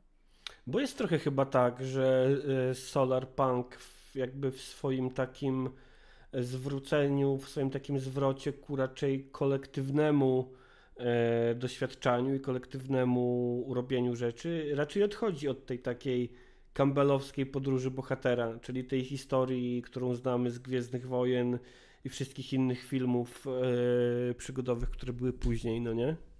Właśnie to jest dyskusja, która jest bardzo mocna wokół takich bardzo zaangażowanych pisarzy, czy wokół w ogóle szkół literackich, dlatego że podróż bohatera to jest coś, co jest wykładane we wszystkich takich zachodnich szkołach literackich, że trzeba się do tego stosować, żeby być w stanie jakkolwiek opowiedzieć historię, która się sprzeda. Często jak nie napiszesz podróży bohatera, to w ogóle nikt ci nie weźmie, nie wyda książki czy serialu. I to jest też bardzo ciekawy problem, bo jak ktoś mnie pyta, czemu jest tak mało książek solarpunkowych, czemu jest tak mało filmów i tak dalej, to ja pracuję z pisarzami i ludzie piszą bardzo dużo, tylko często wydawcy nie chcą tego wziąć, bo to jest zbyt dziwne. Mhm. I jest dyskusja, bo mamy na przykład podróż bohaterki, która cały czas jest indywidualna jak podróż bohatera, ale już ci daje zupełnie inne motywy, bo to już nie jest takie bohaterskie, tylko to już jest jednocześnie trochę bardziej uduchowione i w zupełnie inny sposób podchodzi do społeczności, czy podchodzi po prostu do tego, jak wygląda konflikt. Dla mnie ważne jest, żeby też analizować, jak wygląda konflikt. Mhm. No ale masz też analizy typu Jeff Gomez stworzył hipotezę podróży kolektywu, gdzie masz społeczność w Collective Journey, gdzie tak naprawdę bohaterem są relacje między bohaterami indywidualnymi i gdzie te przemiany, gdzie to wszystko dzieje się na podstawie właśnie relacji między bohaterami i to jest też uaktualnione o to, że w podróży bohatera masz takie coś, że na przykład na początku bohater nie posiada wiedzy i on musi po tą prawdziwą wiedzę zejść gdzieś do jakiejś podziemi albo spotkać mistrza, żeby ją poznać. Mhm. To jest w ogóle mega ciekawe, bo jak poczytasz analizy kulturowe, to może być dobra podstawa pod mnóstwo dezinformacji na Zachodzie. I w ogóle QAnon mógł wyrosnąć na tym, że mnóstwo ludzi ma wewnętrzne przekonanie, że jeżeli informacja jest publiczna, a cały czas jest problem, to nie może być informacja prawdziwa i musi pojawić się jakiś mędrzec, który tylko osobom wartościowym przekaże tą informację. Mhm. I właśnie bardzo dużo, jak poczytasz analiz kulturowych, pojawia się w QAnonie tego, że no ale jak to, że szczepionki działają i są publicznie dostępne dla wszystkich? To nie może być tak i tylko jakiś mędrzec musi nam dać prawdziwe lekarstwo, które może być maścią dla koni. Ale też to samo jest ze zmianami klimatycznymi, ponieważ one są publiczne i naukowcy o tym mówią, ale mimo to, że mówią, to cały czas jest problem, to znaczy, że to nie jest prawdziwe, że wielu ludzi nie jest sobie w stanie emocjonalnie zinternalizować tego, Mhm. dlatego że w podróży bohatera wiedza równa się rozwiązanie problemu. I musi się zdobyć. I musi się zdobyć i to musi być wiedza dla wybranych, ale w momencie, jeżeli ta wiedza jest i co z nią zrobić, no to właśnie Gomez pisze w tej podróży kolektywu, że no okej, no ale załóżmy, że wiedza jest od początku i tak naprawdę nie zakładamy, że bohaterowie żyją w ignorancji, tylko to jest bardziej kwestia tego, jak się komunikują ze sobą i jakie konflikty zachodzą między ich wartościami. Mhm. I tak naprawdę bohaterowie przeżywają indywidualną podróż w odnalezieniu, jakie wartości są dla nich ważne i czy chcą być częścią grupy czy kolektywu, a kolektyw przeżywa po prostu podróż jako odnalezienie siebie. I to jest mega ciekawa struktura do użycia w powieściach, ale przytłaczająca większość wydawców w ogóle nie tknie tego. Czy tak samo wiesz, japońskie struktury, zapomniałem nazwy, ale jest ta japońska struktura czteroaktowa, która się pojawia w mnóstwie ciekawych, ambitnych książek czy filmów, gdzie wiesz, Miyazaki tym leci, Mhm. Ghost in the Shell tym leci, która jest zupełnie inna od tego, co oczekujemy i dlatego właśnie jak oglądamy jakieś filmy, które są z Dalekiego Wschodu, to często widzimy, że to nie pasuje do naszej intuicji, że oczekujemy innych bitów fabularnych i dlatego te filmy Miyazakiego, studia Ghibli są dla nas takie magicznie inne i dają nam tak dużo, że one są czym innym niż oczekujemy. I myślę, że taka zrealizowana solarpunkowa powieść, która będzie działać, da nam bardzo podobne wrażenie jak właśnie oglądanie czegoś studia Ghibli, nie pod względem o jaki słodki Totoro, czy mogę pogłaskać, tylko pod względem to było zupełnie coś innego niż się spodziewałem. I to często na takich, wiesz, bardzo uznanych tropach, gdzie, wiesz, dużą częścią Solarpunka jest na przykład pytanie się, jak będzie wyglądał kształt rodziny. Mhm. I rodzina jako jednostka społeczna. Bo my w tej chwili mamy debatę, czy możemy mieć rodziny homoseksualne i w Polsce w ogóle jak to w prawie włączyć, co jak, gdzie, dlaczego. Natomiast historycznie mieliśmy mnóstwo kształtów rodzin, gdzie to nie było tylko tak, że wybiera się partner z partnerką, czy dwie partnerki, czy dwóch partnerów, ale gdzie po prostu przylepiają się ludzie, którzy nie są bezpośrednio romantycznie przywiązani, tylko po prostu chcą tworzyć jakąś jednostkę razem. Wiesz, to można iść w stronę poliamorii jako po prostu takiej wielomiłości, ale wyobraź sobie świat, w którym normalnie jest przyjść do kogoś i zapytać, czy chcesz być moją ciocią? I wiesz, bierzesz sobie taką najbardziej standardową współczesną komedię romantyczną, gdzie po prostu bohaterka musi wybrać między dwoma facetami, którego kocha i z którym chce być, no a pod koniec decyduje się, ej, no w sumie, ale dlaczego to nie możemy być w trójkę? Wszyscy się lubimy. I takie na wielu etapach takich kulturowych będziemy mieć takie zonki, które będą jednocześnie ciężkie do załapania, ale w momencie, kiedy załapiesz, to takie, w sumie dlaczego my tego tak nie robiliśmy wcześniej? Ale czy właśnie próby przełamywania tych kulturowych tropów, to właśnie one nie powodują, że tego solarpunka jest, zwłaszcza w Polsce, tak mało albo prawie go w ogóle nie ma? Tak, ale jednocześnie brak przełamywania ich sprawia, że to nie jest solarpunk. Mhm. W sensie w momencie, kiedy pracowaliśmy z młodzieżą, kiedy mieliśmy ten konkurs szkolny, w ogóle dużo opowiadań jeszcze wisi na solarpunk.edu.pl, to mnóstwo młodzieży brało ostatni film, jaki widzieli i przepisywali go z panelami słonecznymi. I słowo honoru, ktoś napisał Ironmana, tylko że zamiast zbudować zbroi, zbudował jakiś system odnawialnej energii. I to nie jest solarpunk, w sensie to nie jest optymistyczna fikcja klimatyczna, to jest powielanie tych samych schematów, które się widziało, z delikatną zmianą estetyki. Kiedy wyobraź sobie, że nawet jeżeli weźmiemy sztampy kina superbohaterskiego, to tam widzimy ogromne ilości potencjału na solarpunka i na perspektywy inne, tylko to, że to jest kino superbohaterskie sprawia, że my ich nie widzimy. No bo weźmy nawet ten pierwszy film Ironmana. A Iron Man wynajduje ten arc reactor, to źródło energii. Nie wiem, czym to jest, na co by to się w rzeczywistości tłumaczyło. Załóżmy, że zrobił sobie właśnie mały reaktor fuzyjny, który po prostu siedzi mu w klatce piersiowej i on sobie tam wlewa szklankę wody dziennie, żeby było paliwo, że to działa. I w tle w filmie pojawia się, że no tak, on teraz już nie robi broni, on tam robi elektrownię. No ale czemu Iron Man nie robi z tego gigantycznej rewolucji energetycznej, która całkowicie rozwiązuje cały kryzys klimatyczny, bo nagle nie trzeba węgla, nie trzeba ropy i wszystko jest na darmową energię, gdzie nagle wodór okazuje się turbo dobrym rozwiązaniem, bo nas nie obchodzi, że 80% energii się zmarnuje w przesyle. Ale jak masz do wyboru zlikwidować kryzys energetyczny na świecie i zrewolucjonizować przemysł, spuszczać w pierdol jakimś ludziom, no to wybór jest prosty, no nie? No bo to jest taka konwencja i właśnie to jest konwencja, która ogranicza nasze myślenie. Że wiesz, wyobraź sobie, mamy Czarną Panterę, mamy Wakandę, mają to magiczne vibranium. Chrzanić, że jest magiczne. Ale wyobraźmy sobie, że rzeczywiście Wakanda postanawia pojawić się, wejść do ONZ-u i zacząć pomagać w regionie. I oni w filmie na koniec budują w Stanach Zjednoczonych ambasadę, żeby pomagać czarnej młodzieży w Stanach.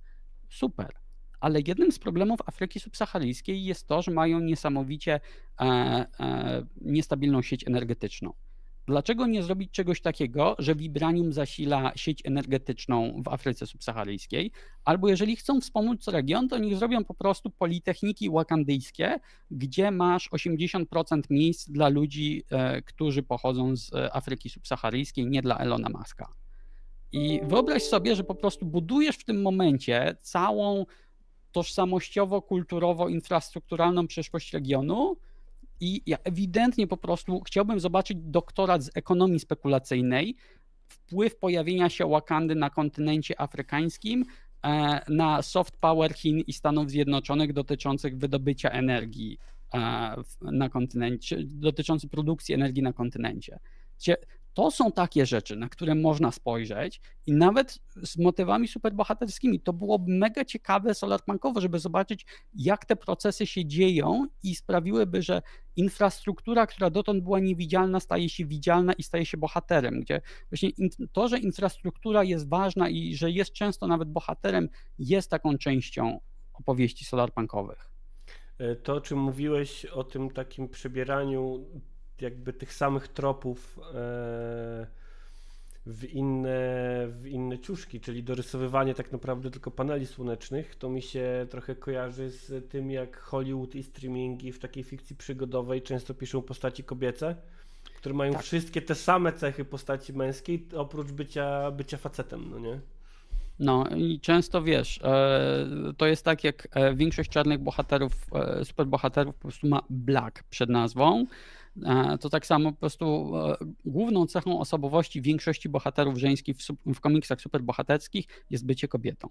I to nie jest to, że mają jakieś inne poglądy socjoekonomiczne, czy że mają perspektywy o społeczeństwie, tylko że po prostu są kobietą.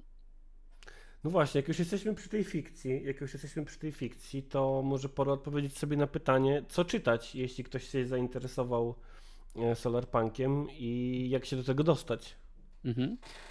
To tak, najłatwiej będzie się dostać na solarpunk.pl. Mamy taki mały hub, gdzie mamy kilka przetłumaczonych opowiadań, gdzie autorzy krótkich opowiadanek z antologii wyrazili zgodę i mamy właśnie dla młodzieży przetłumaczone 3 przykłady.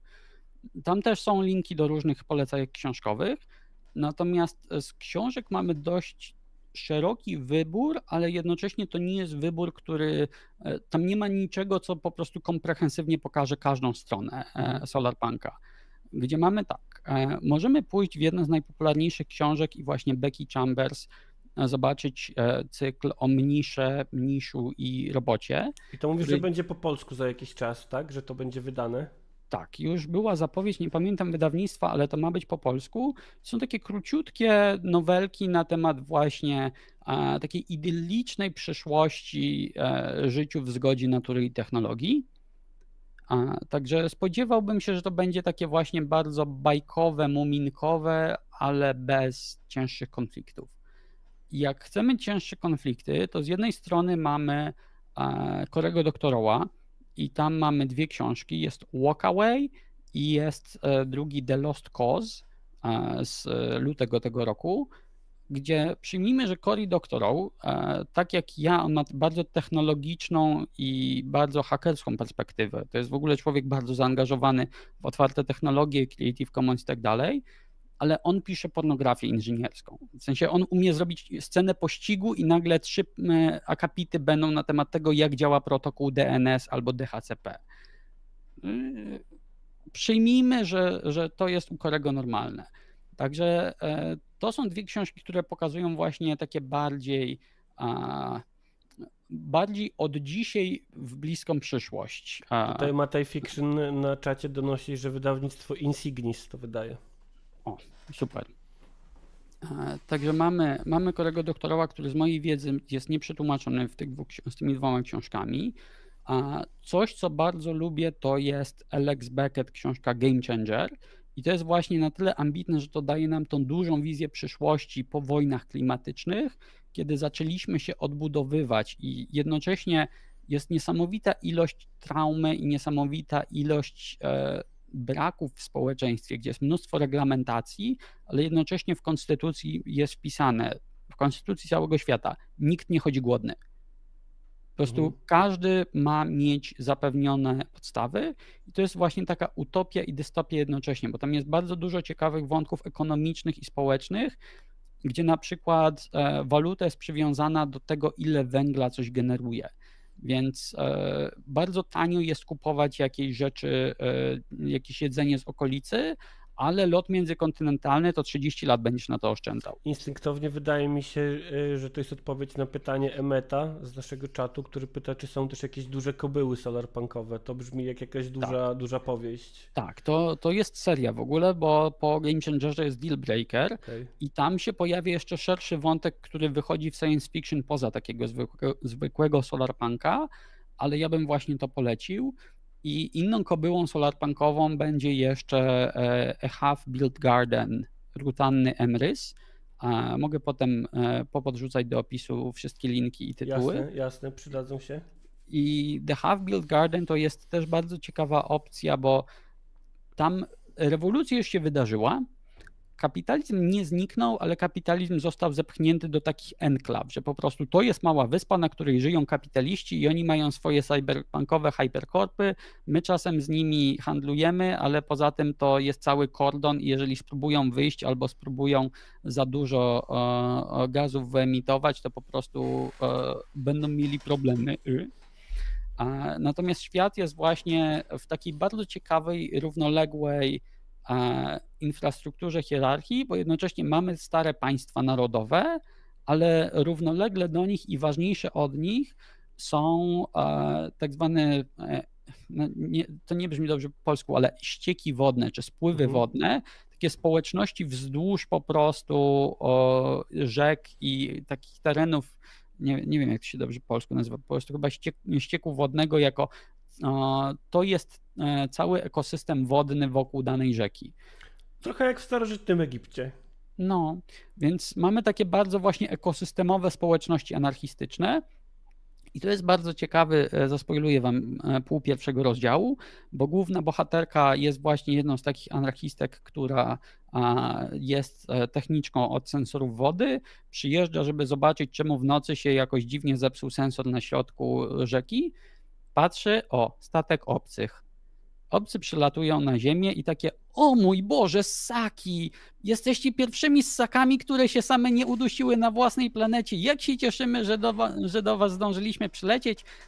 Zapraszamy was do całej Federacji Międzyplanetarnej i zaraz wam pokażemy, jak nanorobotami rozebrać planetę i zbudować sobie kontrolowane habitaty. I ludzie mają tak... może 100 lat temu korporacje by na to poszły, ale dziękujemy, już ogarnęliśmy, ekosystem działa i cała książka to jest tak naprawdę pokazywanie obcym, że serio ludzkość już ogarnia, nie słuchajcie tych kapitalistów, co jednak chcą rozebrać planetę, damy radę naprawić ekosystemy. Okej. I to jest taki bardzo ciekawy, bo rzucać taki obraz po prostu społeczeństwa z zewnątrz, czy tak naprawdę całego globu i cywilizacji z zewnątrz i możesz porównać do tego, jak różne inne teoretyczne gatunki mogłyby na nas patrzeć, jako właśnie na istoty, które mogą rozwalić swój ekosystem, ale bardzo się upierają, że chcą jeszcze próbować go ratować. Także z dużych rzeczy tyle. Mamy mnóstwo antologii i tu jest naprawdę mnóstwo, bo i są antologie anglojęzyczne, i są antologie spoza zachodu. Sarena Ulibarri i World Weaver Press zrobili bardzo dużo antologii. Tam będzie Solarpunk Winter, Solarpunk Summers, teraz było Multispecies Cities, też chyba było jeszcze Solarpunk Creatures i tam jest dużo właśnie takich małych opowiadanek, które mają ten plus, że one pokazują ci bardzo różne spojrzenia na takie możliwe przeszłości, ale one są jednak na tyle krótkie, że nie dają ci takiej kompleksowości jak te duże opowiadania, duże powieści. A co z solarpunkiem w Polsce? Solarpunka w Polsce jest mało. I nie jest mi znane, abyśmy mieli w Polsce antologię typowo solarpunkową. Wiem, że wydawnictwo Alpaka wydawało kilka antologii w okolicach tematu. Jest jakiś o niepełnosprawności i właśnie wizjach przyszłości dla niepełnosprawnych i jak oni sami chcą się definiować. Jest nasz solarpunk.pl jako taki hub z tłumaczeniami. Jest trochę króciutkich opowiadanek pisanych przez licealistów, niektóre są bardzo anarchistyczne, inne są takie, że po prostu widać, że ktoś próbował pomalować cyberpunka na zielono i wyszło jak wyszło. Także można poczytać na solarpunk.edu.pl. możemy sięgać po klasyki, które są przetłumaczone, czyli rzeczy, które nie nazwały się solarpunkiem, ale którym się przypisuje te wartości. No więc mamy Urszulę Le Guin, mamy jej Lewą rękę ciemności, mamy Wydziedziczonych. A z tego co wiem, to po polsku jest też Ekotopia Kallenbacha, która była jedną z takich proto-solarpunkowych opowieści. Ona jest jeszcze z 75 i ona opisuje właśnie, jak Kalifornia mogła być odżywalna i jak mogła być po prostu takim solarpunkowym rajem. Aczkolwiek ta książka jest bardzo dated, więc od razu powiem, że uwaga, bo tam się pojawia w ogóle scena gwałtu, czy nawet kilka scen gwałtu, które nie są w żaden sposób źle odebrane. No, takie rzeczy się dzieją, to jest normalne. Więc to też nie jest wizja utopijnej przyszłości, to jest po prostu jakieś bardzo mi się podoba, wczorajsze jutro. Okej. Także w Polsce próbowaliśmy zrobić jeszcze parę rzeczy. Mamy ten nasz esej z Myśleć Głębiej. Asia Kaniewska ma trochę blog postów. Wszystko jest podlinkowane na solarpunk.pl. Natomiast nie mamy niczego dużego przetłumaczonego. Wszyscy pisarze, z którymi próbowałem pracować, którzy chcieli coś wydać w Polsce, nie udało im się. Czy jest jakiś szczególny powód, że o ile kumam, że solarpunk ogólnie jest jeszcze, ma problemy z przebiciem się do jakiejś takiej szerszej świadomości, czy jest jakiś szczególny powód, dla którego w Polsce jest to jeszcze trudniejsze? Mógłbym dużo mówić o kulturze, o tym, jak się zachłysnęliśmy Ameryką i jak bardzo chcemy być turboamerykańscy, ale myślę, że możemy zajrzeć troszkę głębiej, że w polskim nie mamy słów, które są konieczne, żeby zrozumieć solarpunka. I ja tutaj bardzo konsekwentnie mówię odżywalność, odżywalność, odżywalność, ale to nie jest słowo ze słownika, bo po polsku nie ma terminu sustainability. W sensie ja akurat jak termin, który po angielsku stał się sustainability, powstał na świecie, powstał w Niemczech, to Polska nie istniała jako kraj, a nasze podziemne komplety były bardziej skupione na jednak walce narodowo-wyzwoleńczej i nikomu się nie chciało o tym całym leśnictwie i tej odżywalnej po prostu gospodarce gadać. Czyli pewnie łatwiej nam przyjąć cyberpunka.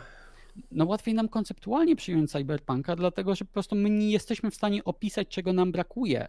Bo zobacz, że jak masz dzisiaj sustainability tłumaczone, to jest zrównoważony wzrost. Ale sustainability jako termin taki filozoficznie, ideologicznie, tam nie ma wzrostu. Solarpunk w ogóle jest blisko terminowi degrowthu, czyli takiego, my nie musimy ciągle rosnąć.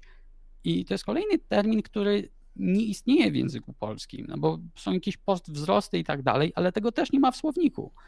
I okazuje się, że nam brakuje słów, żeby w ogóle opowiedzieć, dlaczego to jest ważne, więc jeżeli nie masz słów, żeby opisać rzecz, to tym ciężej będzie ci opisać, dlaczego twoja książka, która jest tak dziwna, powinna być wydana. No tak.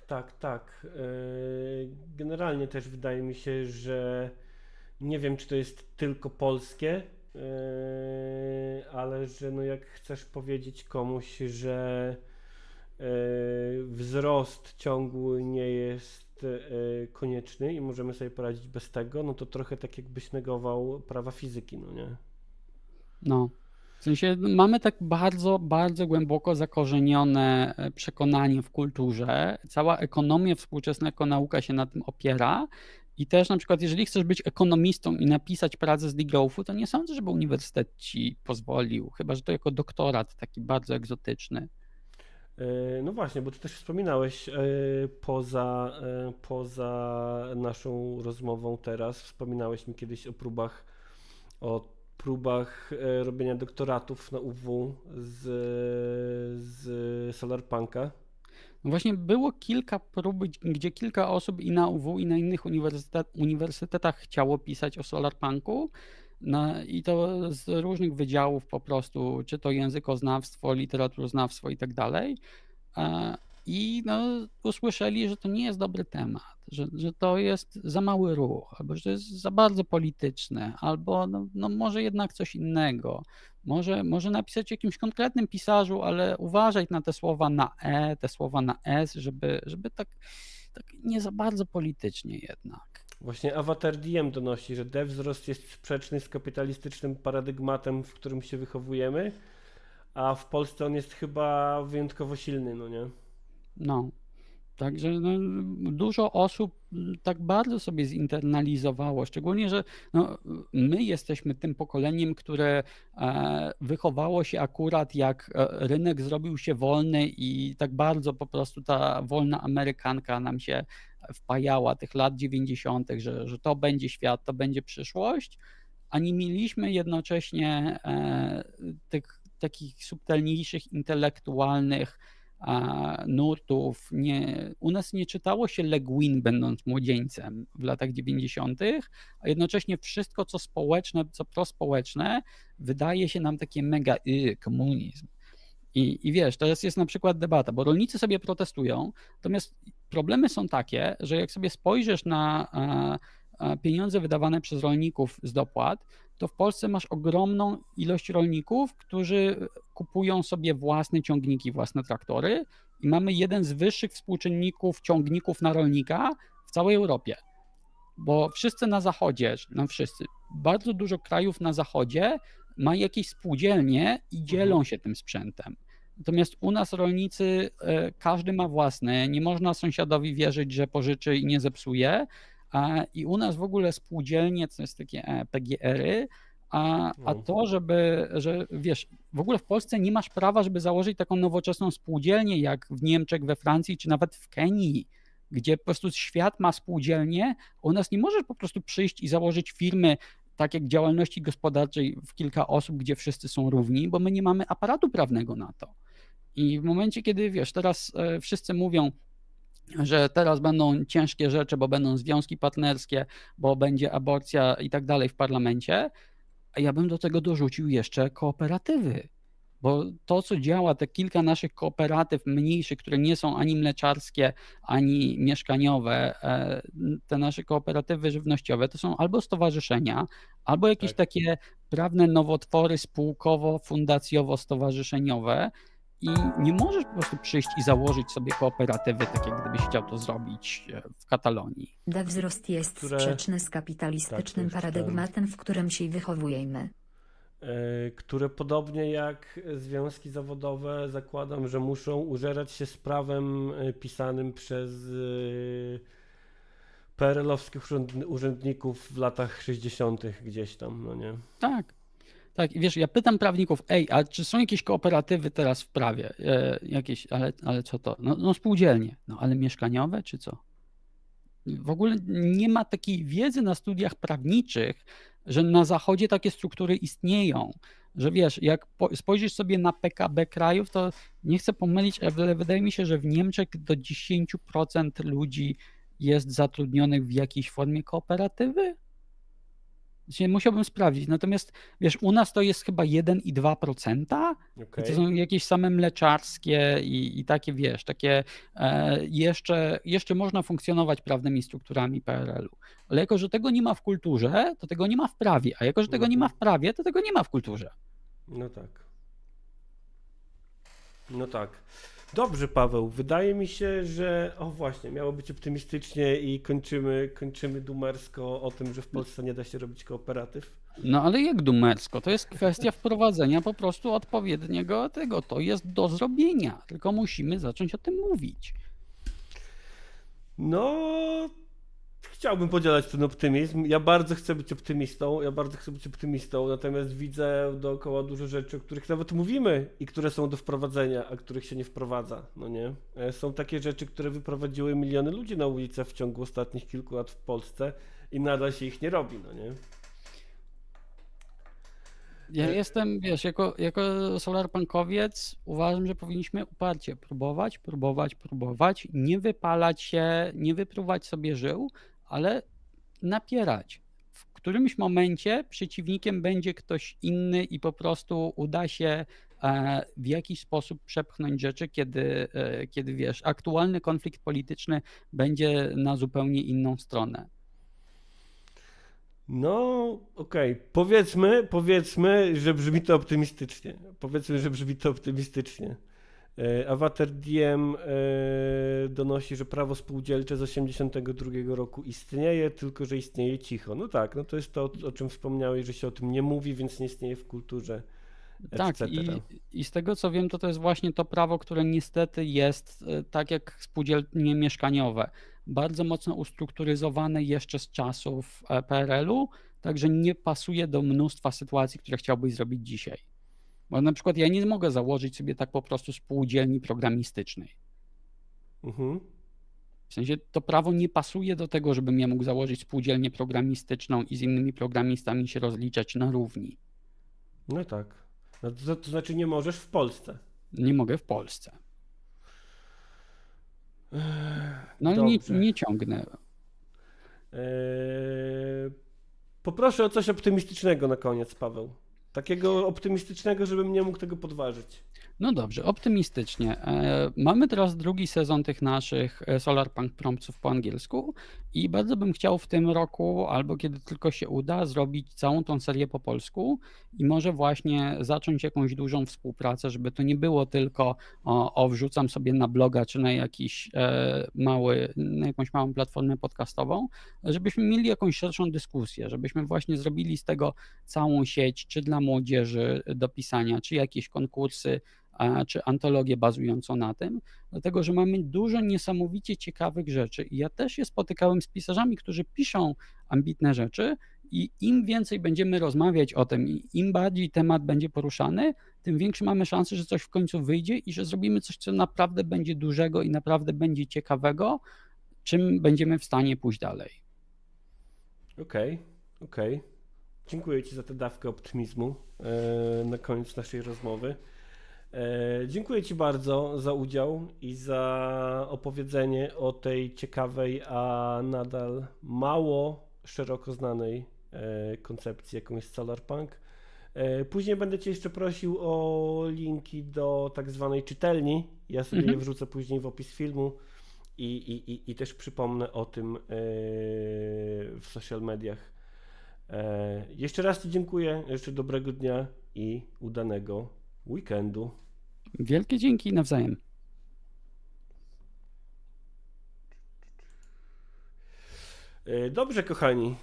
Dobrze kochani, tak tutaj nam solarpunkowo minął wieczór i poranek, dzień 5.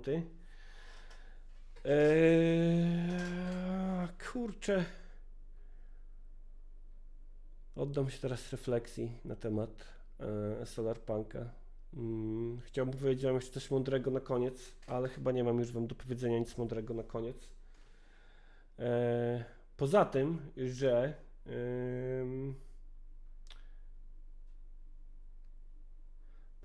że Solarpunk jest ciekawą ideą, która nie do końca współgra z moim pesymizmem faktycznie i z moim dumeryzmem, natomiast myślę, że potrzebujemy gdzieś sposobu na po prostu wyobrażanie sobie rzeczy, które uważamy za niewyobrażalne. I to nie tylko związane z ekologią i z jakimś tam postrzeganiem człowieka i natury, ale chociażby, żeby wyjść z paradygmatów takich kapitalistycznych w myśleniu.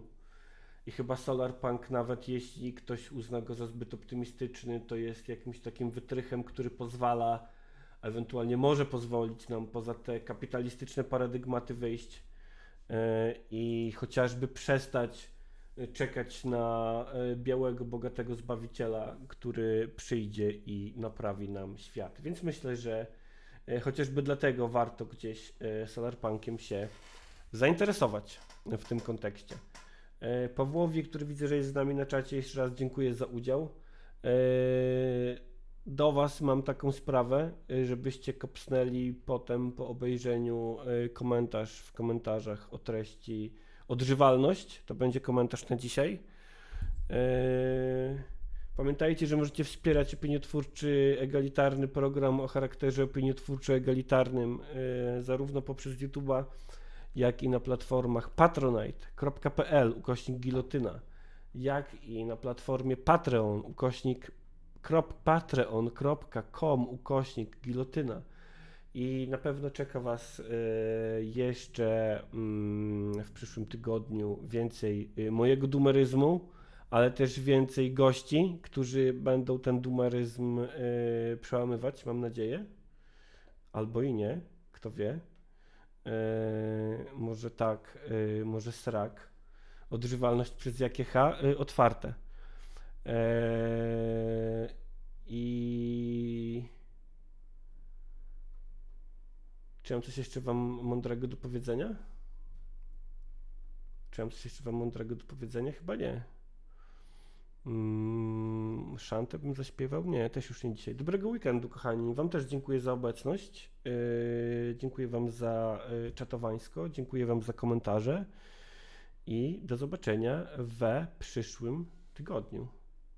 Do zobaczenia we przyszłym tygodniu. Elo. To ja dziękuję za cały tydzień, Łukasz. Zwłaszcza, że akurat Łukasz należysz do tych osób, które są tutaj codziennie. Więc wszystkim osobom, które bywają tutaj codziennie, dziękuję w dwójnasób. Użytkownik, a pytał się Ciebie kiedyś ktoś o coś, pyta, przy jakiej kwocie wsparcia można otrzymać egalitarny kubek? To ja donoszę, bo nie wspominałem o tym dzisiaj, że egalitarne kubki i różne inne egalitarne gadżety znajdziecie w sklepie internetowym Lewacka Szmata. Kupujcie w Lewackiej Szmacie, bo kupowanie w Lewackiej Szmacie jest tak samo ważne jak wspieranie opiniotwórczego programu o charakterze egalitarnym. Big Bad Beza donosi, że niektórzy też bywają codziennie, ale są cichutko. Tym również dziękuję w dwójnasób za bycie tutaj codziennie po cichutku. I pamiętajcie o łapkach w górę.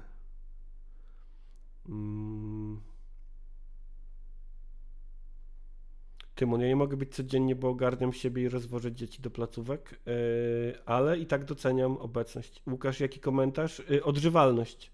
To jest komentarz na dzisiaj. A to jest mój kciuk, który się z Wami żegna. Macha do Was teraz. Odżywalność. To jest komentarz na dzisiaj. Solarpunkowy komentarz na dzisiaj. Do zobaczenia w przyszłym tygodniu.